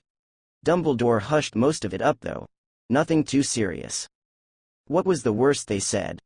Jiraiya hesitated. Well, you know how the Aurors are the wizarding police. Yeah, well, they're having one watch you at all times, but they aren't switching them out. That way they know everything about you and won't miss anything. Naruto furrowed his eyebrows. And who are they assigning to watch me? Some weirdo named Nympha something Tonks, or some kinda weird name like that. She was patrolling Hogwarts before, so they just decided to change her assignment. Nymphadora Tonks, Sasuke. Nymphadora, Naruto clarified. Well, best get some rest, Doby. You nearly blew out your chakra pathways in your right arm with that jutsu. I'll talk to you later, Sasuke said before leaving. Watching him leave, Naruto didn't look at the Sannin. How was the damage? I can't really feel anything. It was bad, said the gray-haired man. It'll take you at least half a year to completely heal at best, with Kyuubi's chakra working on it. That means no more jutsu for you in that arm. But I have some good news. What, Jiraiya? Sasuke and I are staying here for the rest of the year. Neji is going back to Konoha to report. With me here and not bugging her, I bet Tsunade won't stop me. Besides. Naruto quirked his eyebrow. Have you seen that Vector lady? Hottest person I've ever met. Oh, I'm already looking forward to all the information I can squeeze out of this place. Naruto sighed as he watched his sensei get a nosebleed. Professor Vector is only 26. She may be hot, but the students are afraid of her for a damn good reason. You know why? Why? Because the air around her says, if you even look in the general direction of my ass, I'll rip your balls off and shove them down your throat. Naruto laughed as he watched his sensei pale faster than he ever saw before. Naruto sat at the teacher's table at breakfast, quietly eating some toast, as he watched amused as the owls swooped in, their feathers all mismatched due to the horrible March weather. He had until dusk of June 24th to prepare for the third task, and thus he was focusing most of his chakra to healing the pathways in his arm. I am not using that technique for a good long while. But you have to admit, it looked pretty damn cool. The flea bag has got you there, brat. You don't normally talk in my head, what brought on the change? After that idiot stunt. You need a voice in this thing you call a mind that can be the voice of reason. Naruto could feel the demon smirking. Voice of reason? I am the voice of reason. How much you wanna bet, Fleabag? Fur ball. Crotch licker. Dumb fox. Naruto tuned them out as he tuned in on Harry's conversation, after a look of shocked happiness overtook the boy's face. He hasn't come back to Hogsmeade, said Ron incredulously. It looks like it, doesn't it, Ron? Hermione deadpanned. I can't believe him, Harry said, tense, if Padfoot is caught. He made it this far, hasn't he? Ron said. And the Dementors aren't swarming all over the place anymore, so it's a bit safer. Naruto watched as Harry folded up the letter, and began to think. Tuning out of the conversation, he noticed Dumbledore take his throne-like seat next to him. Who is Padfoot? Naruto said, not looking away from the golden trio. Coughing slightly, Dumbledore pounded on his chest to get his pumpkin juice down his throat. Who? Padfoot, said Naruto. Padfoot is the nickname for Sirius Black, Harry's godfather that is thought a criminal, but is innocent due to the finding of Peter Pettigrew, even though said man escaped capture. The Ministry believes Sirius guilty. Dumbledore said, grabbing a piece of toast. He is currently in hiding from the Ministry. Well, he's coming to Hogsmeade to meet with Potter next trip. Dumbledore repeated, pounding his chest. Well, Professor, I guess that all I can ask is that you keep an eye on him, would you? Taking another sip of his sake, which the elves were more than happy to get him, Naruto said, turning his eyes back to the group, 2 eyes. He had come up with his teaching plan for the day. Try your hand seals. Naruto said as he stood in front of his classroom. Seals are an important part of chakra use and can be used in almost any situation. I myself am a seal master, as was my teacher, my father, and other teacher Kakashi was a seal expert, but not a master. Walking to the board, Naruto picked up a piece of chalk and drew a simple circle with a triangle in it. This here, Naruto tapped the seal with the chalk, is your standard morphing seal array. It increases mass, density, and volume. This, Naruto took several minutes to draw a very complex-looking seal. This is something called the Hake no Fuin Shiki, our 8 divination sign seal style, which is used in combination with Shiki Fujin, our corpse spirit sealing method that requires the life of the caster. Using Shiki Fujin will summon the Shinigami, the god of death, and he will eat your soul in exchange for sealing away the enemy's soul in the caster's dead corpse. Naruto watched the eyes of many of his students light up with a fire of interest. Staring down a couple of his students, Naruto continued in a voice just loud enough to be heard as you listened on purpose. Both of those are forbidden jutsu, all because they take the life of the caster, and the other takes the soul and never gives it back. You will never learn those from me, so don't even ask. Now, Naruto said, in a much more cheerful voice. Who wants to be the test dummy for the demonstration, No one raised their hand. All right then, Naruto mumbled, let's have Potter step up to the stage, come on. Harry just stood up and walked over, taking a seat in a chair Naruto conjured at the last minute. All right, Naruto said, addressing the class. What I'm about to show you is a blood seal, probably one of the most damn useful seals there are. You need a bit of your blood to do this, mind. Asking Harry to pull back his sleeve, Naruto turned the boy's right forearm over, revealing pale skin. Biting his thumb and piercing the skin, he quickly drew a somewhat complex seal. All right, this, motions to Harry's inner forearm, is the most basic storage seal. Now, I'll remove after I'm done, but watch what happens when you prepare it for sealing stuff. Placing his hand over the seal, Naruto mumbled, "Fuin," and a soft glow came from the seal.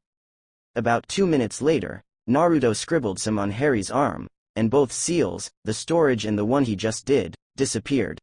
Now, you all are just gonna be drawing to standard seals, in order to get a feel for them. When you're done, write your name on the back and place them on my desk. Oh, 20 points for Gryffindor for being a good tester, Harry. Good luck. 30 minutes passed and Naruto dismissed his class, going to sort out the good seals from the bad, not even bothering to lift his head when Sasuke stepped out of the shadows. "What are you planning, Naruto?" Sasuke said, sitting on his desk. "Whatever do you mean, emo friend of mine? That wasn't a storage and removal seal. Those were a tracking and camouflage seal." Continuing to shift through papers, Naruto said, "I'm keeping an eye on him." Silence overcame the two as they simply sat in each other's company. "Try your hand." Naruto sat on top of the 3 broomsticks as he supervised the students, none of them noticing him on the pub's roof. "Huh," Naruto said as he watched Harry, Hermione, and Ron leave the Hogsmeade grounds behind a black dog. "Well, this counts as suspicious." Creating a cage bushin, Naruto gave it orders to do what he was doing before, and took off after the 3 students, staying in the shadows so they wouldn't notice him.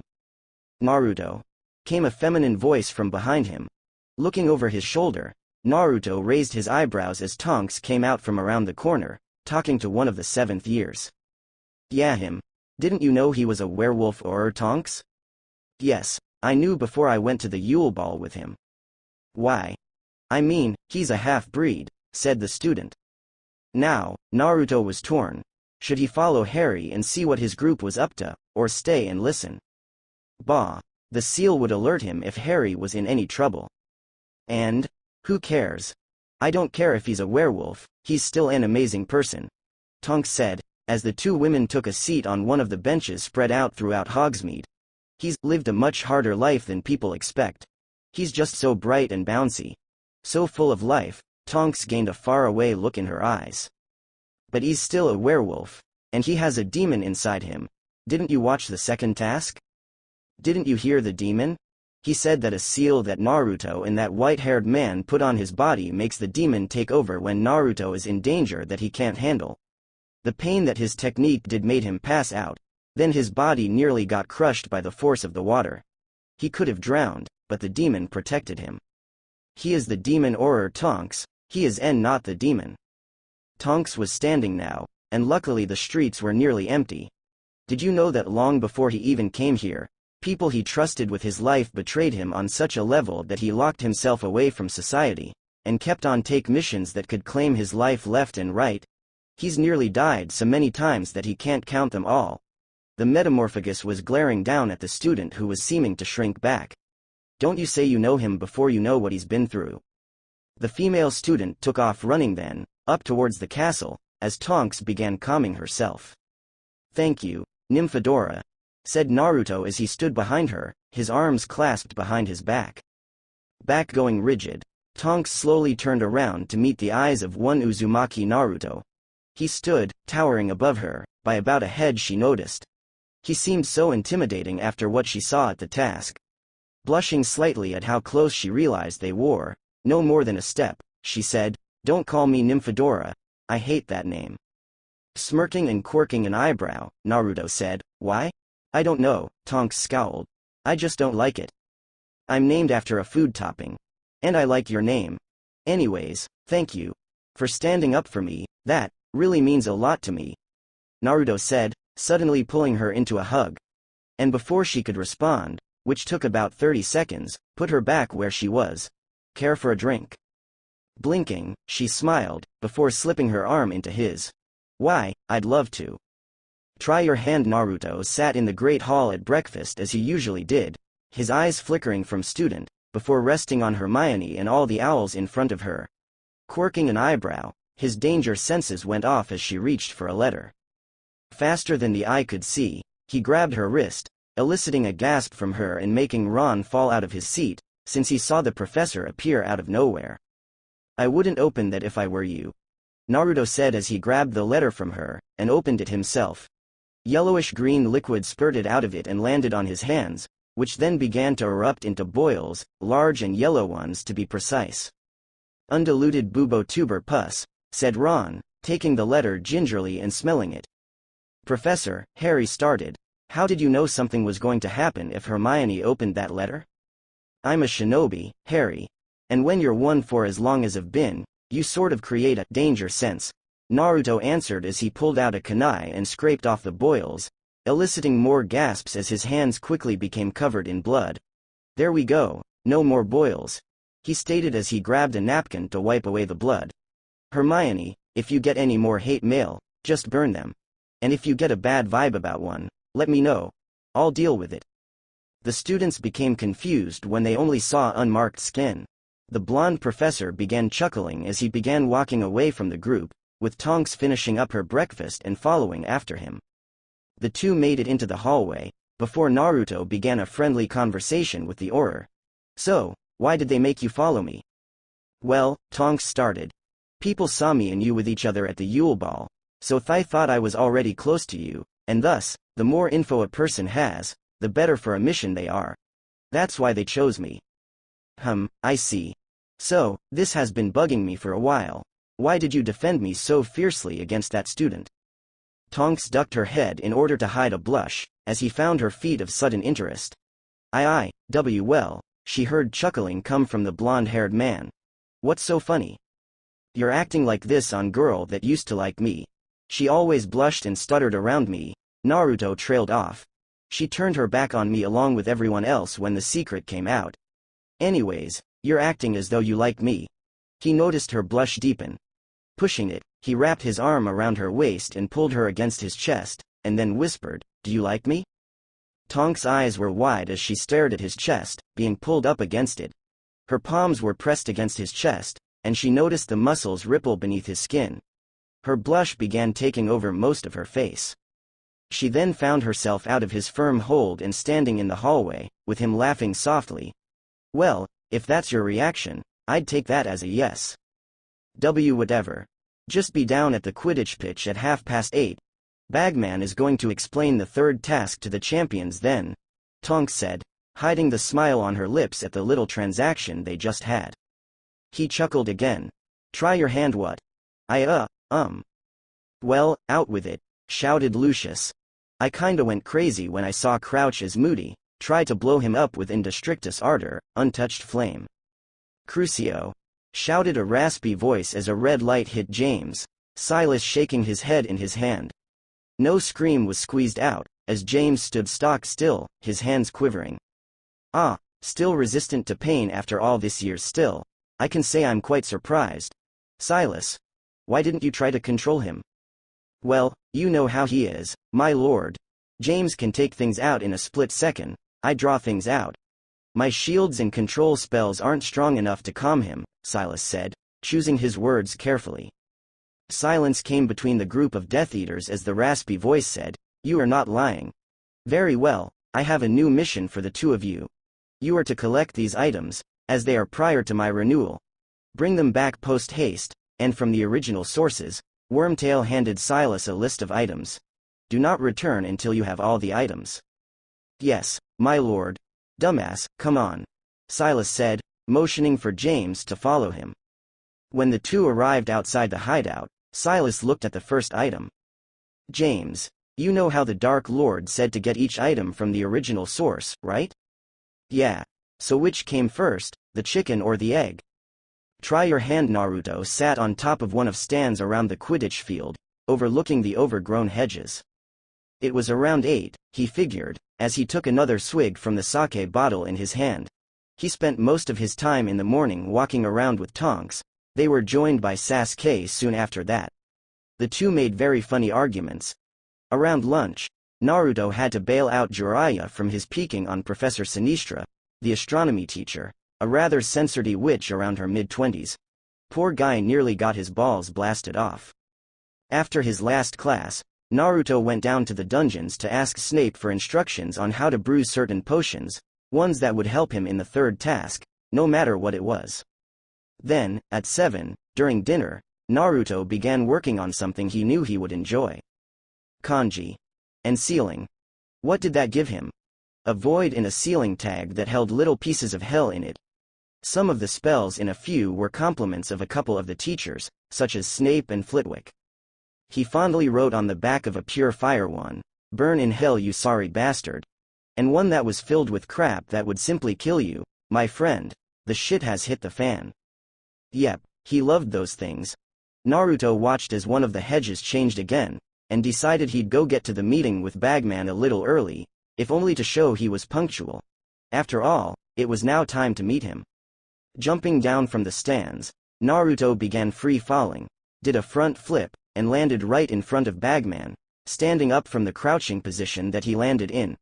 With not a single drop of sake spilled, just as Harry and Cedric came in. Fleur was standing there with her mouth open, Crumb's eyebrows were raised, and Harry and Cedric were just gaping disbelievingly. "Well now Mr. Namikaze, that was truly amazing," Ludo said as Naruto took another swig of his alcoholic drink. "Now that we're all here, who can tell me what the third task is?" No one spoke, and Naruto was thinking, come on people, it's not that hard. Then, Crumb spoke up and grunted, "Maze, very good Mr. Crumb. The third task is rather straightforward you see. The Triwizard Cup will be placed in the center of the maze, and the first person to touch it will win the tournament." "So we simply avenue to get through the maze?" Fleur said. "There will be obstacles of course. Magical beasts, traps, spells to be broken, that sort of thing." Bagman seemed to be bouncing on his feet. "Hagrid is supplying many of them, and the spells will be coming from the professors themselves. The person with the most points, that's you Mr. Namikaze, will go in first, followed by Mr. Potter and Mr. Diggory, then Mr. Crumb, and finally Ms. Delacour. You'll all have a fighting chance though, depending on the obstacles you get past though. The entire task will be viewed on 6-sided cube, one side for each of you and then one to show how close each of you are to the cup. Of course, that is for the audience though. Should be fun, eh?" Naruto noted how Harry gulped, probably nervous about the creatures. He had talked to Hagrid before. Man seemed to have a liking for dangerous animals. Naruto suppressed a shudder, now understanding why Harry gulped. "If there are no questions, let us head back up to the castle," Bagman said, heading back up to the castle, walking beside Harry all the while. Naruto took one last look at the maze, before finishing off his sake, and pulled out his wand. Recipio. Umbilicus. Nodding at how the sake bottle disappeared, Naruto smirked.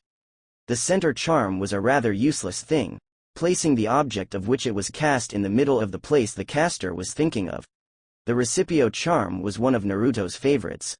It retained any notable feature on the object it was being cast on, such as texture, smell, cracks, anything. Now, on the night of the third task, all he had to do was follow the smell. Naruto began making his way up to the castle, but noticed as Crumb pulled Harry aside to talk to him. Naruto slunk into the shadows, not wanting to be noticed, and listened to their conversation. "I want to know," Crumb said, glowering, "what there is between you and Hermione Ninny." Naruto stifled a giggle as he heard the name the Bulgarian seeker called his fellow SPEW member. "Nothing," Harry said.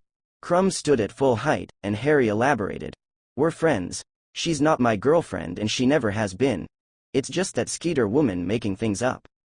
Naruto saw how this conversation was going to go, and decided that Harry was not going to be in any danger. Crumb was just being a little jealous and protective of the bushy-haired girl.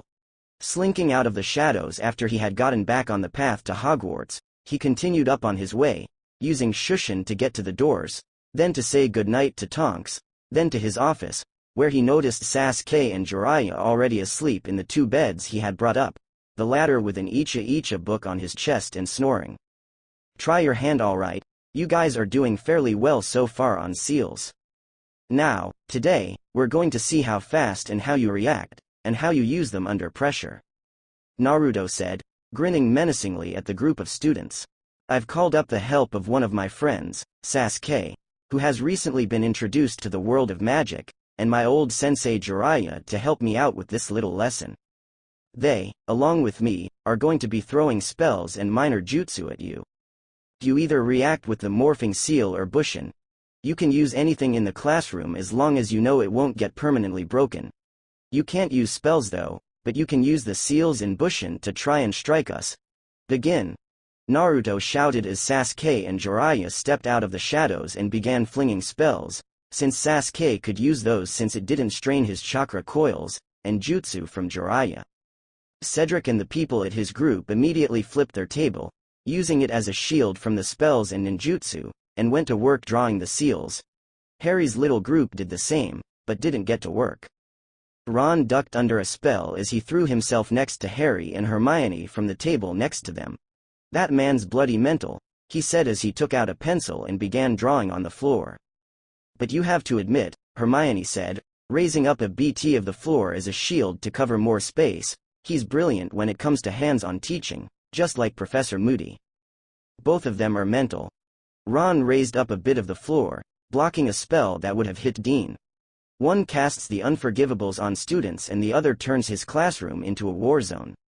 Either way, Harry said, raising up more of the floor to make something of a half-dome above their heads, this is great training. Cedric. Using a bushin, Cedric avoided something that looked like a reductor curse before yelling over the explosions that came from jutsu and spells hitting the walls and groans from the students. What? We gotta stick together. There's strength in numbers, Harry said, raising a piece of the floor to block a leg-locking jinx aimed at Fred. Tell as many as you can. We're reinforcing the defenses over here, making a wall. Get over here once you're done. Naruto smiled as he listened to Harry. Looks like they finally figured it out, he thought as he sent a laughing jinx at one of the Slytherins. Sasuke, Jiraiya, hold. The students didn't waste any time running behind the little barrier that the Golden Trio raised and fortifying it, raising up more of the floor, creating a dome around them. They then lowered enough of it for a little strip to reveal their eyes, so they could watch the three adults. Naruto smirked as he watched the eyes of the huddled students in their stone dome. Teaching was fun. Naruto rubbed his temples in annoyance as he listened to the minister bitch. Why wouldn't the man just cancel the goddamn tournament? Crumb had been found later on in the night, according to Dumbledore, and was attacked by a mad Crouch, who then just disappeared. Nobody had seen him since. Naruto glanced at Moody, who was scowling at Fudge's back. He completely understood. The man simply wouldn't see reason. Dumbledore was trying to make him see sense. Crouch was very sane last they talked, and him going insane, coupled with the disappearances, were simply too much a coincidence. I'm afraid I don't see the connection at all, Dumbledore, Fudge shouted, slamming his hands on the headmaster's desk. Ludo says that Bertha is quite capable of getting lost on her own, and I admit it is odd that we haven't found her yet, but there is no evidence of foul play. As for her disappearance being linked with Barty Crouch. And what in the 9 bloody hells would you think happened to Crouch, Minister? Growled Moody. Yes, Naruto said. What do you believe happened to Crouch, Minister? I'm quite curious to know. Glaring at the shinobi, Fudge began to speak. I see 2 possibilities. Either Crouch has finally cracked, which is more than likely considering his family history, and lost his mind, wandering off somewhere. It was here that Naruto interrupted him. I disagree with that statement, Minister. Crouch was quite sane upon my last talk with him, and I've known people with a lot worse personal history. Even if his son was a convicted Death Eater and he sentenced him himself, lost his wife shortly after that, and was robbed of most of the grace his family had gained over the years, I've seen people go through worse and come out sane. Known. They died. Naruto said bluntly, make the minister recoil. One was killed in their sleep, another got his soul eaten by the Shinigami. Sasuke went hell-bent on killing his brother for murdering their family, and went somewhat crazy, going power-hungry, trying to kill him, but later said censored it and waited for Itachi to come to him. So, do you still really think he went crazy? Silence overcame the room as Naruto hid his smug look from the minister. Well, anyways. I will not cancel the tournament, Dumbledore. I will not be seen as a coward. Pardon the rudeness, but can we wrap up this discussion? Moody grumbled. Yes, let's go on down to the grounds. Not because of that, but Potter is outside waiting for a word, headmaster. Stabbing his wand in the direction of the door, it opened to reveal Harry, looking rather meek. Potter, come on in. Stepping into the circular office, Harry resisted squirming under the stares of the adults in the room. Harry, Fudge said jovially. How are you? Fine. Harry said. Naruto noticed something in his eyes, realizing he was lying. Something must have happened in the boys' class. Harry. Naruto acknowledged. It was you that found Crouch on the grounds, was it not? Yes. There was no one else around, besides me and Crumb, to watch him stumble out of the trees. Professor Uzumaki had headed up to the castle with the other champions and Bagman before it happened. Ah, yes, well, we were just going to go survey the grounds, before I take my leave. Harry, if you'll excuse us, Fudge said, tipping his hat to the fourth year. Not moving his gaze from Harry, Naruto said, I do believe I'll stay here, Minister, keep him company. We'll just wait here for you all to come back. I'll send a clone to help you. As a matter of fact, I'll just create 5. They'll search the grounds. Naruto was looking at Dumbledore at the end of his statement. Ah, yes, that would be very much appreciated, Professor. But, Alistair, the Minister, and I will still help survey the grounds. I'll be back soon, Dumbledore said. When the door shut, Naruto immediately looked at Harry. Mind telling me why you lied to Fudge? Widening his eyes, Harry quickly stuttered out, there was no reason. I can tell when people are lying, Harry, just go on and tell me. Looking up at his professor, Harry recited what had happened to him in divination with Trelawney. I had dozed off in her class, Professor Trelawney's class. I had a dream. I was on the back of an eagle owl, and I was flying towards a big house. It looked like a manor by the size of it. We flew into the house, through a broken window. And then, I was off the owl's back, and I was watching 2 figures. One was a giant snake, and the other was Peter Pettigrew. He was crying on the ground. Naruto stayed silent, only moving from his spot of leaning on the wall to conjure a chair and sit in it, intertwining his fingers and resting his chin on them, paying more attention. Then, a voice came from a chair. It seemed to be talking to the snake. It had said, Nagini, it would seem you are out of luck. I will not be feeding Wormtail to you after all, but never mind, there is still Harry Potter. Then, the voice used the Cruciatus curse on Wormtail, to teach him that he wouldn't accept another blunder from him. The dream ended there. Harry was holding himself as he said that, and walked over to Dumbledore's bowl of licorice snaps, and grabbed a handful. Harry, does anyone besides me and you know about this dream? Naruto asked, staring at a spot on the wall. No, taking a snap from the handful he grabbed, he didn't expect the other ones to begin biting him. Dropping all of the vicious candies, Harry began stomping on them as Naruto looked over at him out of the corner of his eye, quirking his eyebrow. Then, a section of the wall began to turn as Harry stepped on certain stone, revealing a stone basin with silvery substance. Looking up at the stone basin, Harry approached it cautiously, only to stop as Naruto spoke. That's Dumbledore's pensieve. It is an object used for holding memories, so they can be seen on a later date. Harry turned around and looked at Naruto, confusion written across his face. Hey, I don't know how it works, all I know is what it is and what it does. So, Harry began. What should we do in the meantime? A pondering look overcame Naruto's face, before he smirked. Do you know why Fudge thinks that Crouch might have gone insane because of family problems? No, Professor. It was around the fall of Voldemort, either right before the attack on Godric's Hollow or right after, I'm not sure. During those times, Durmstrang headmaster Igor Karkaroff was a convicted Death Eater serving a life sentence in Azkaban. He requested to be brought in front of the Wizengamot on his own will, saying that he had names to give. Harry smirked darkly. Evan Rosier. That was the first name. Killed in the heat of battle by Mad-Eye Moody. Augustus Rookwood. Now serving in Azkaban. Worked for the Ministry of Magic and leaked information to Voldemort. They said that if that name proved beneficial, they would consider his release. And after that, I don't see how that could have driven Mr. Crouch mad, Harry said, shaking his head slightly. Severus Snape. Karkaroff was frantic by this time. Dumbledore stood up and said that Severus had turned spy for the Light at great personal risk to himself. Igor was almost carted off back to Azkaban, but became oddly quiet. I quote this from an old Daily Prophet. Wait, there was one more. I know for a fact that this man aided in the capture, and by means of the Cruciatus curse, tortured Frank Longbottom and his wife. Crouch demanded for him to give him the name. And did he? Barty Crouch Jr., Crouch's own son, was spelled down by Moody right then and there in the courtroom. They grabbed him, pulled up his sleeves to reveal the dark mark. Crouch disowned him right then and there, carted him off to Azkaban right after giving him a trial. Naruto said, staring at a spot on the floor. The sound of the door opening pulled both of the teens from their conversation, only to reveal Dumbledore, whose eyes were sparkling with that twinkle. "Ah, Harry, Naruto. How are you?" "I'm fine, Headmaster. I believe Mr. Potter here has something to say to you, so I'll take my leave. But, Harry, 3 points to Gryffindor for reporting to higher authority when that happened. I bid you both a good afternoon. Headmaster, if you need me, you can most likely find me barricaded in my office."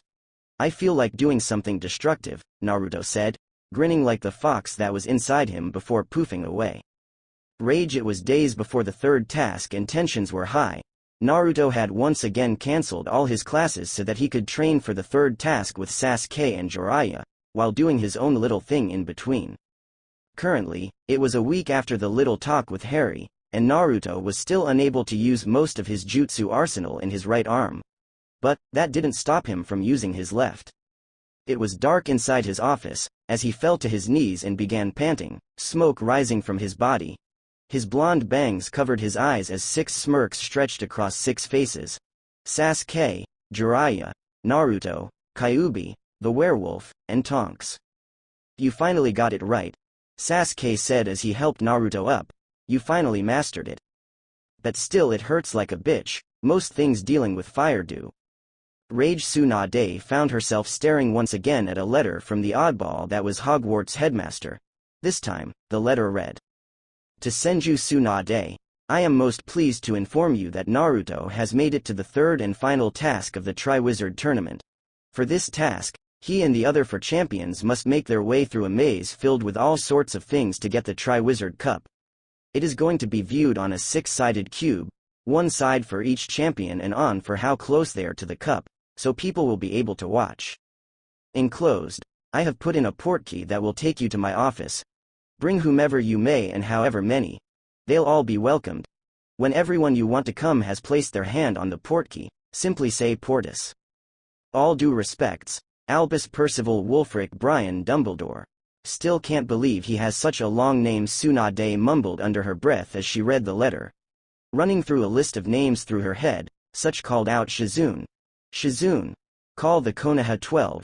And their sensei while you're at it. And Homura and Koharu. Around 40 minutes later, Team 7, consisting of Kakashi, Sai, and Sakura, Team 8, Kiba, Shino, Hinata, and Kurenai, Team 10, Shikamaru, Ino, Choji, and Yamoto, who was taking the spot of the late Asuma, and Team Guy, Neji, Tenten, and Lee were all standing in front of the Hokage, along with the 2 elders. Tsunade. What is the meaning of this? Koharu asked, clearly not liking how the woman gathered them all here. Koharu, Homura, Gakis, I would like you all to place one hand on this plastic plate. If not one hand, one finger. And whatever you do, don't take it away until I say. I mean it, Tsunade said as she placed the plate on her desk, much to the group's confusion. Koharu, Homura, you 2 are in charge of the village until I get back. If you pass any messed up laws, or do something that even changes the village in any way, consider yourselves censored. Guys, plate. When she placed her hand on the plate, and noticed everyone else's was as well, she spoke, Portus. The group then found themselves in the office of one headmaster of Hogwarts. Quite the number of people, Tsunade. Well, welcome to Hogwarts, Dumbledore said, a twinkle in his eye that one could say he had a plan in mind shining victoriously. Rage. Naruto sighed as he slipped into the warm pool known as his bath as he heard other sighs of content as well, from the other 2 ninja in the room. Thanks for the training help guys. I mean it. Yeah, we know, Sasuke said. Man, how come you get a bath this size? Because I'm a teacher here, Can I borrow it sometimes? Sure. So, Jiraiya began. Where is that Vector lady's bath? Silence was the Sannin's answer as he dumbly said, What? Should you really be relaxing at a time like this? The third task is tomorrow, so? If I don't take rests every now and then, I'll be too exhausted to do anything. Rest is God for me right now. But, you could be trying to figure out what you can do against some of the things in the maze. Yes, the Fleabag is right. Now, if you could turn into one of us on wool, I wouldn't be complaining, but I really... Wait. What did you say, Kyuubi? That you should listen to the Fleabag? After that, if you could turn into one of us, I wouldn't be complaining? Kyuubi, you're a genius. Nice to know that someone appreciates it. Naruto then jumped out of the pool, bath and grabbed his bathrobe, gaining confused looks from the other two people in the room. Grabbing his hair and pulling it back, Naruto conjured a hair tie that would hold the wet hair from his face and make it into a small ponytail. Locking his office, he walked over to one of the cabinets in his room and grabbed one of the Wolfsbane potions, chugging it down after pulling out the cork. Alright, Naruto said, shaking himself loose. An animagus has complete control over their inner animal, and in theory, a person should be able to turn into a werewolf as a second animagus form. Several have tried and even fewer have succeeded, so let's give it a go. Dropping himself into a meditation pose, magic and chakra began to flare up inside him, as he talked with his wolf. During the full moon, is there any kind of thing you feel while I transform into you? Well, there is some kind of pull, and my body feels like it's being shrunk, and my head feels heavier. Why? Is there anything you have to do? I have to root myself to where I am, but other than that, no. Alright, do that. I'm going to try to recreate the feeling. You're trying to force the transformation, aren't you?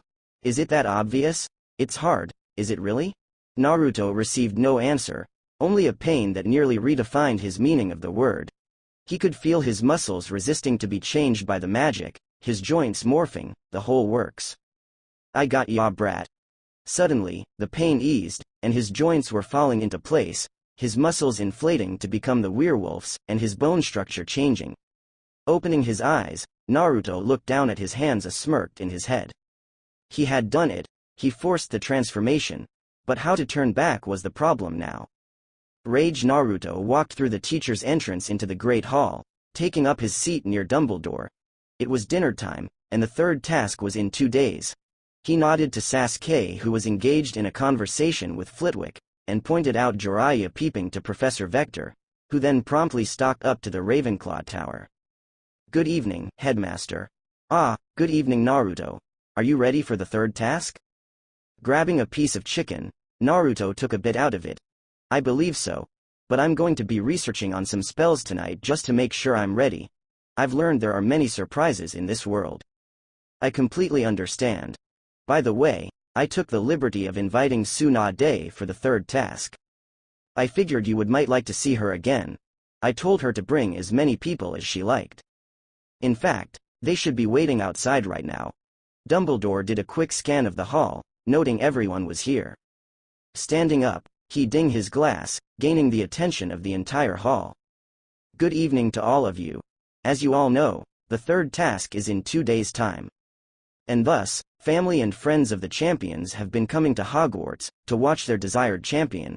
So, may I welcome Mr. and Mrs. Diggory, parents of Cedric Diggory, Mr. and Mrs. Delacour, parents of Miss Fleur Delacour, Mr. Crumb, father of Victor Crumb, Remus Lupin, a dear friend of Harry Potter, and the Hokage of Konoha, and 4 of their elite teams and their sensei, all friends of our very own professor, Naruto Uzumaki. The doors of the Great Hall opened, revealing the Konoha group as the parents sat down next to their children. Tsunade walked in front of teams 7, 8, 10, and Guy, as their sensei walked directly behind her. Several whispers broke out as they passed, and Naruto turned deathly white, staring at all of the familiar faces. Meeting Tsunade's gaze, he clearly understood the conveyed message. After 3 years, you need to see them again. Sasuke stood up, and walked briskly over to Naruto, who stood shakily out of his seat, steadying himself by grabbing his dark-haired friend's arm. Jiraiya stormed over to Tsunade, not caring if he started a scene. Tsunade. What the hell? You know he can't bear to see them. After what he glared hard at the accumulated shinobi, who began exchanging confused looks, did to him. Jiraiya, that was 3 years ago. He needs to see them if all of them are going to get over what happened. Jiraiya, Tsunade countered. Sasuke, Naruto said quietly, gaining his loyal friend's attention. Help me to my office, would you? Nodding silently, he casted a minor genjutsu to make the others think they were still there, and snuck him out of the teacher's entrance, leaving the confused hall and the arguing Sannin. When they made it up to the 4th floor, and into his office, they found Tonks awaiting them. After seeing Naruto's arm draped over Sasuke's shoulders, Tonks immediately ran over to them and took the traumatized blonde from the dark shinobi. Taking a seat on his bed, she laid him down and placed his head on her thigh. Looking at the scowling shinobi, she asked, "What happened?" Hokage-sama brought some people with her that Naruto apparently wasn't ready to see. It stirred up memories, and he passed out sometime on our way up here. The mental strain was too much. Sasuke said, opening one of the drawers in Naruto's desk to pull out a sake bottle. Taking a swig, he ran his hand through his black locks. In fact, I don't think I'm ready to see them either. He trusted them, you know. Ah, the Konoha 12, right? And then when he told them about Kyuubi, they turned their back on him? Yeah, them. Sasuke took another swig. Tonks began stroking Naruto's hair as she looked at his calm, sleeping face. Naruto. Sasuke, Tonks began. I've been wondering this for a while now. Why don't you hate Naruto like everyone else? Looking at her out of the corner of his eyes, Sasuke said. He saved me from my own darkness. When we were 13, a seal was placed on me by a missing nin named Orochimaru, Konoha's biggest traitor. It increased my anger, my envy, everything, 5-fold. It altered the way I thought. I betrayed the village when I was 13. Orochimaru had promised me power, and the seal reinforced that thought. But he only wanted my eyes. I was eventually captured about 4 years later. They removed the seal, my mind cleared up, and I shut myself away from them all. Naruto managed to make it past the guards and traps I set though. He kept me company. I was also the first to find out what he held though. I didn't care. Kyuubi was to Naruto as the Sharingan was to me. In my opinion, we were even. Staring long and hard at the dark shinobi, Tonks smiled softly. Thank you. He needed a friend that wouldn't turn their back on him, didn't he? I don't really know what you're thanking me for, but you're welcome, he replied. The two sat in each other's company, Tonks stroking Naruto's hair and tracing his features every now and then, Sasuke drinking the sake while leaning in the window sill, staring outside, and Jiraiya, who had came up looking tired, holding his head in his hands. Rage Tsunade Shisho. What was the reason for bringing us here? Sakura questioned her master, who was rubbing her temples. Yes, I too have been wondering that for a while, Hokage-sama. Kakashi second, putting his book away. Looking up at the ninja she had brought with her, she looked at the many places. She didn't need to deal with this shit. She'd let Jiraiya do it. Growling, she told them, 4th floor, west side. Talk to them. They made their way out of the room, knowing that Tsunade didn't want to deal with them. Why do you think she brought us here, Hinata? Tenten asked the Hyuga heir. Over the years, Hyuga Hinata grew out of that shy, timid girl. She grew her hair out, opted for traditional Hyuga battle robes, and became colder. All of that came as a shock to her friends, but grew used to the new Hinata. The old one said something about a third task. I believe this may be somewhat of a vacation. Really? Well, we have been rather overworked, Sakura threw in. 4th floor guys, Kiba said as he jumped up the flight of stairs. The west wing is over there, Sakura-san, Lee said, walking over there. Sasuke stood up from his leaning position in the windowsill. Noticing how Tonks had dozed off a bit and Jiraiya was writing, his reading glasses in their proper place, he walked out of the room. Where are you going? Jiraiya asked, shifting through another paper, proofreading it. Out. I'm going to ask the house elves for some more sake. You want anything? Sasuke said, turning his head slightly. Just bring up some ramen for Naruto. And some coffee for me. I'll be up late tonight. The elderly man said, reading through another page. Right then. Opening the door, Sasuke stepped into Naruto's classroom and then walked over to the entrance, opening and leaving the room. Sasuke-kun? Oh, God. He knew that voice. He knew it well. It annoyed the shit out of him ever since the academy. Turning slightly, he grimaced as his theory was proven. There was the rest of the Konoha 12 and their sensei, Sakura, leading them with a confused expression on her face. It almost instantly turned into a happy one. Sasuke-kun. You're here. That must be why Tsunade brought us. Running over to him, she tried to envelope him in a hug, only for him to sidestep her, letting her hug only air and fall to the ground. What makes you think I want to see any of you? Sasuke said coldly, glaring at the medic who was pushing herself up from the ground. Sasuke-kun, she didn't bring you here because of me, wench. Naruto is here. He's a professor here, and one of the Tri-Wizard champions. Did you all know that after you betrayed his trust, he nearly killed himself in Anbu? Kept on taking deadly missions left and right. Went into depression. Uzumaki-san went into depression. Why would the demon sink so low? Questioned Hinata, glaring at the Uchiha heir. Turning to the pale-eyed Haim, Sasuke returned the glare fourfold. He's not a demon. He's its container, and Kyuubi is his prisoner. And what did you expect him to do? When almost everyone you trusted and grew up with betrays you on such a level that they cut all bonds with him? If you have the chance, take a look at his back. That will show all that he's gone through because of you. Sasuke said no more, pushing past them. When he reached the top of the stairs, he hesitated, before speaking once more. I'm going easy on you.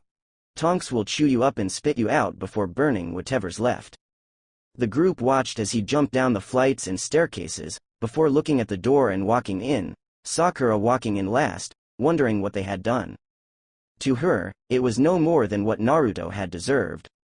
Rage Silas found himself reading over the list the Dark Lord had given him, while currently ignoring the explosions coming from behind him on the Muggles' farm. When another explosion sounded out on the dead Muggles' farm, Silas barked at James, "God damn it, James. They're frickin' chickens. No need to try and blow them up. The damn birds won't stay in one place." Silas shook his tiredly. James didn't know tact. Tonks looked up as several people walked into Naruto's office. It was just barely big enough for all of them, including the giant dog.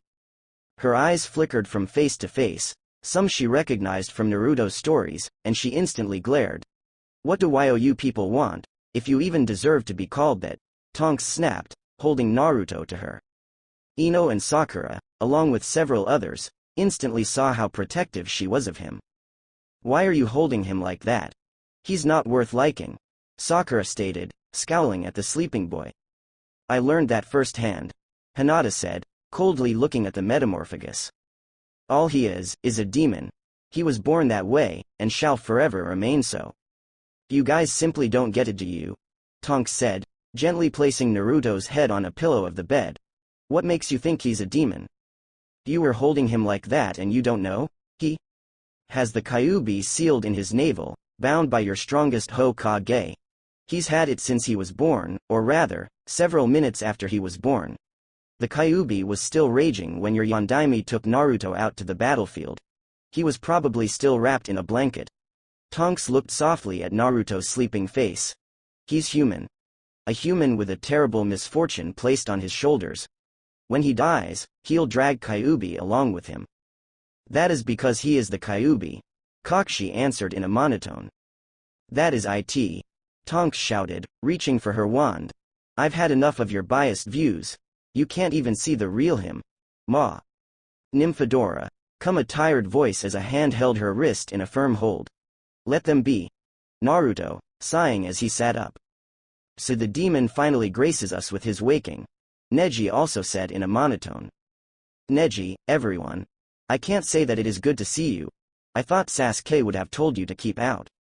Don't talk about him like you're equal. He's a far better man than you'll ever be, Sakura shouted. Sakura, please be quiet. Now, what do you want? You all wouldn't have come to see me unless you needed help that only I could give. We are curious as to what we did to you, Kakashi stated. To my knowledge, we have done nothing. Naruto, despite his best efforts, broke out into harsh laughing. Nothing, nothing? Nothing at all? None. Excuse me, but Sasuke-san said to ask you if we could see your back the next time we see you. Would that be acceptable? Shino said quietly, pushing up his glasses. Blinking, Naruto hid a smirk before turning around and lifting up the back of his shirt. I keep a genjutsu on it at all times. That way, it looks the same as 3 years ago. Dispel it, if you would. Sakura muttered, Kai, after focusing her chakra, and was shocked by what she saw. Scars decorated his back, some in the shapes of claws, impalements, torture, you name it. These were products of 67 total. I've been on 54 risk of death missions that I accepted on my own will. 38 of those were taken in 6 months of after I told you about Kyuubi. Tonks, I'll be leaving now, but I'll be back in time for the tournament. I really don't want to stay here with them. Give Tsunade my regards. Tonks held the kunai he had let her have in her pocket tightly. Sorrow. The news that Naruto had left the castle late last night had spread like wildfire. After all, in Hogwarts, some things that you think are secrets are of course known by the entire school.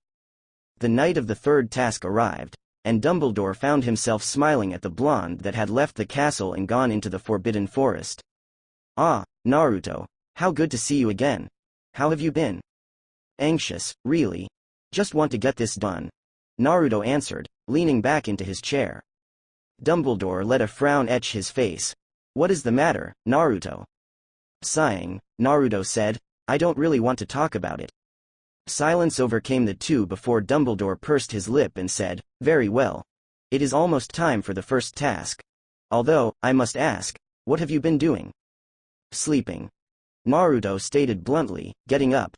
Ah, completely understandable. The two walked down to the field in silence. Sorrow. Naruto could hear the deafening roar of the crowd as he and Dumbledore walked closer to the transformed and enlarged Quidditch field. 2 large oak doors became bigger and bigger as Naruto walked down the champion's hallway, Dumbledore taking a different route.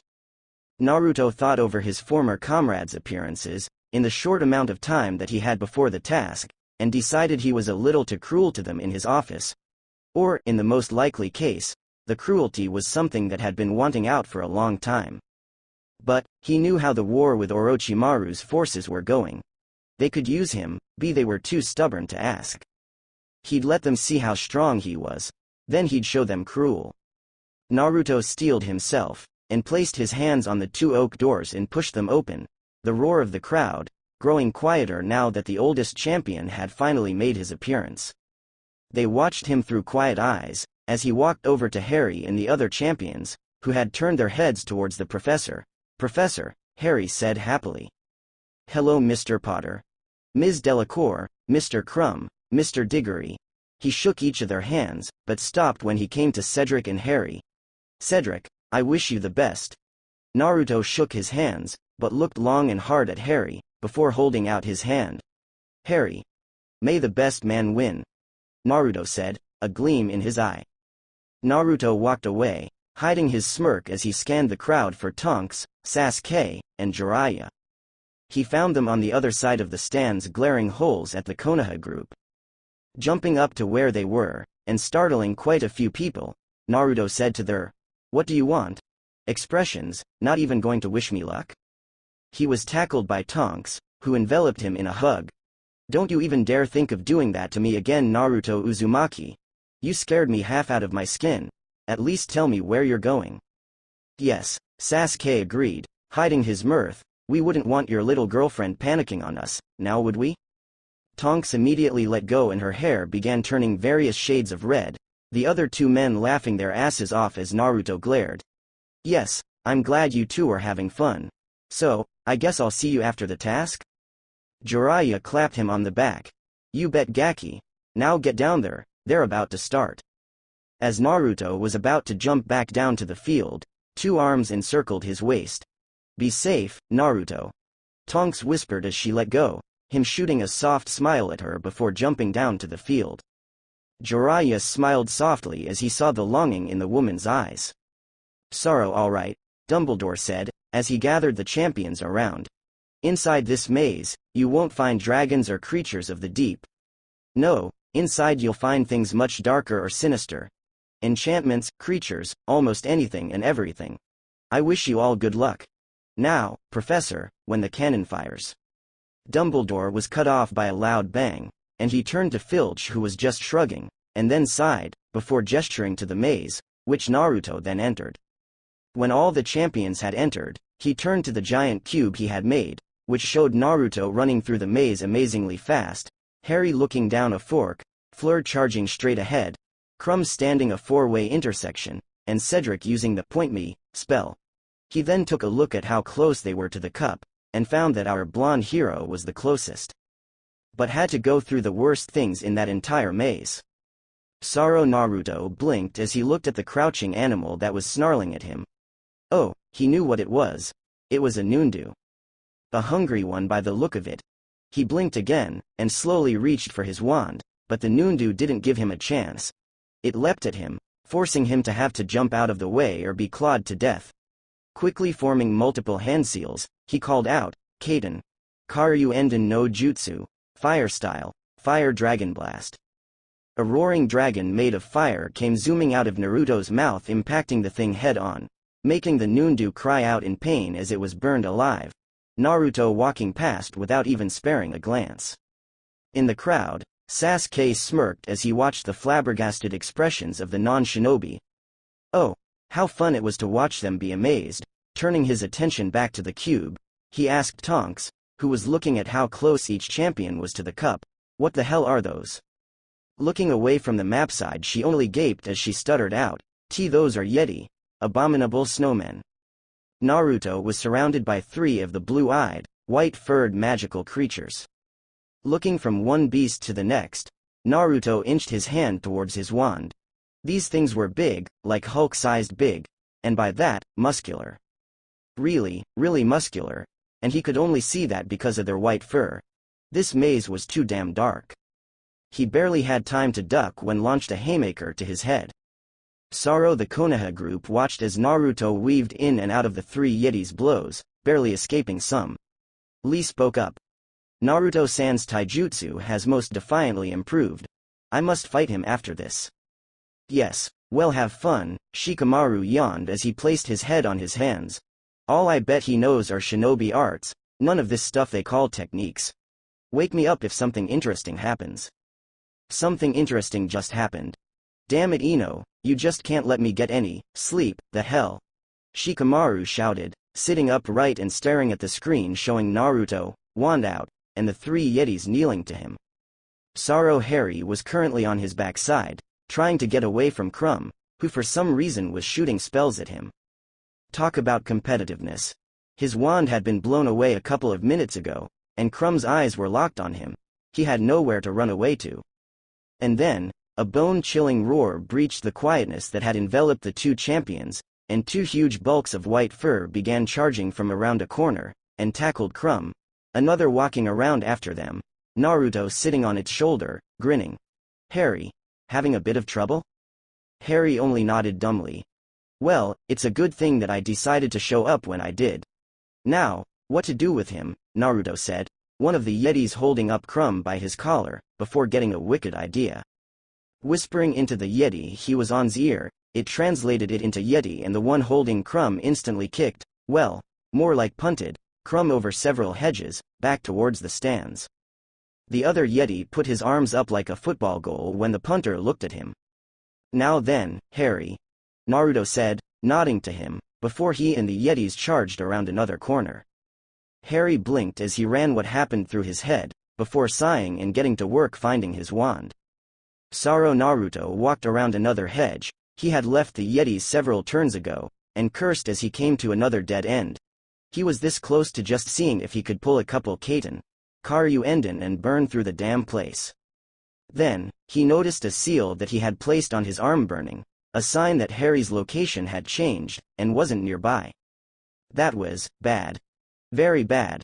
Focusing some of his chakra to his fingertips, Naruto pressed them against the seal, and murmured, Kai. And then felt himself being pulled a long distance, before being dropped off and landing on something hard. Ow. Professor. A voice shouted, 2 people running over to his side. Cedric? Harry? What are you doing here? You should get back to the school. I'll escort you back. Naruto said, standing up, but noticed a small person come out from around a corner, before hearing a raspy voice say, "Kill the spares." The small man sent 2 killing curses flying at Naruto and Cedric, the former pushing Harry in the 7th-year Hufflepuff out of the way, before ducking to avoid the one sent for him. Rushing to his feet, Naruto heard the raspy voice cursing the small man, who had a frightened look on his features, and began shouting out curses of all kinds at the rushing blonde, but couldn't get him to slow, only dodge and avoid them. But Naruto didn't notice the binding curse that hit Cedric in the bouncing hex that knocked Harry into Angel of Death's arms until it was too late, himself being hit by a binding curse as well. Well, censored. Got that right. Thanks for watching.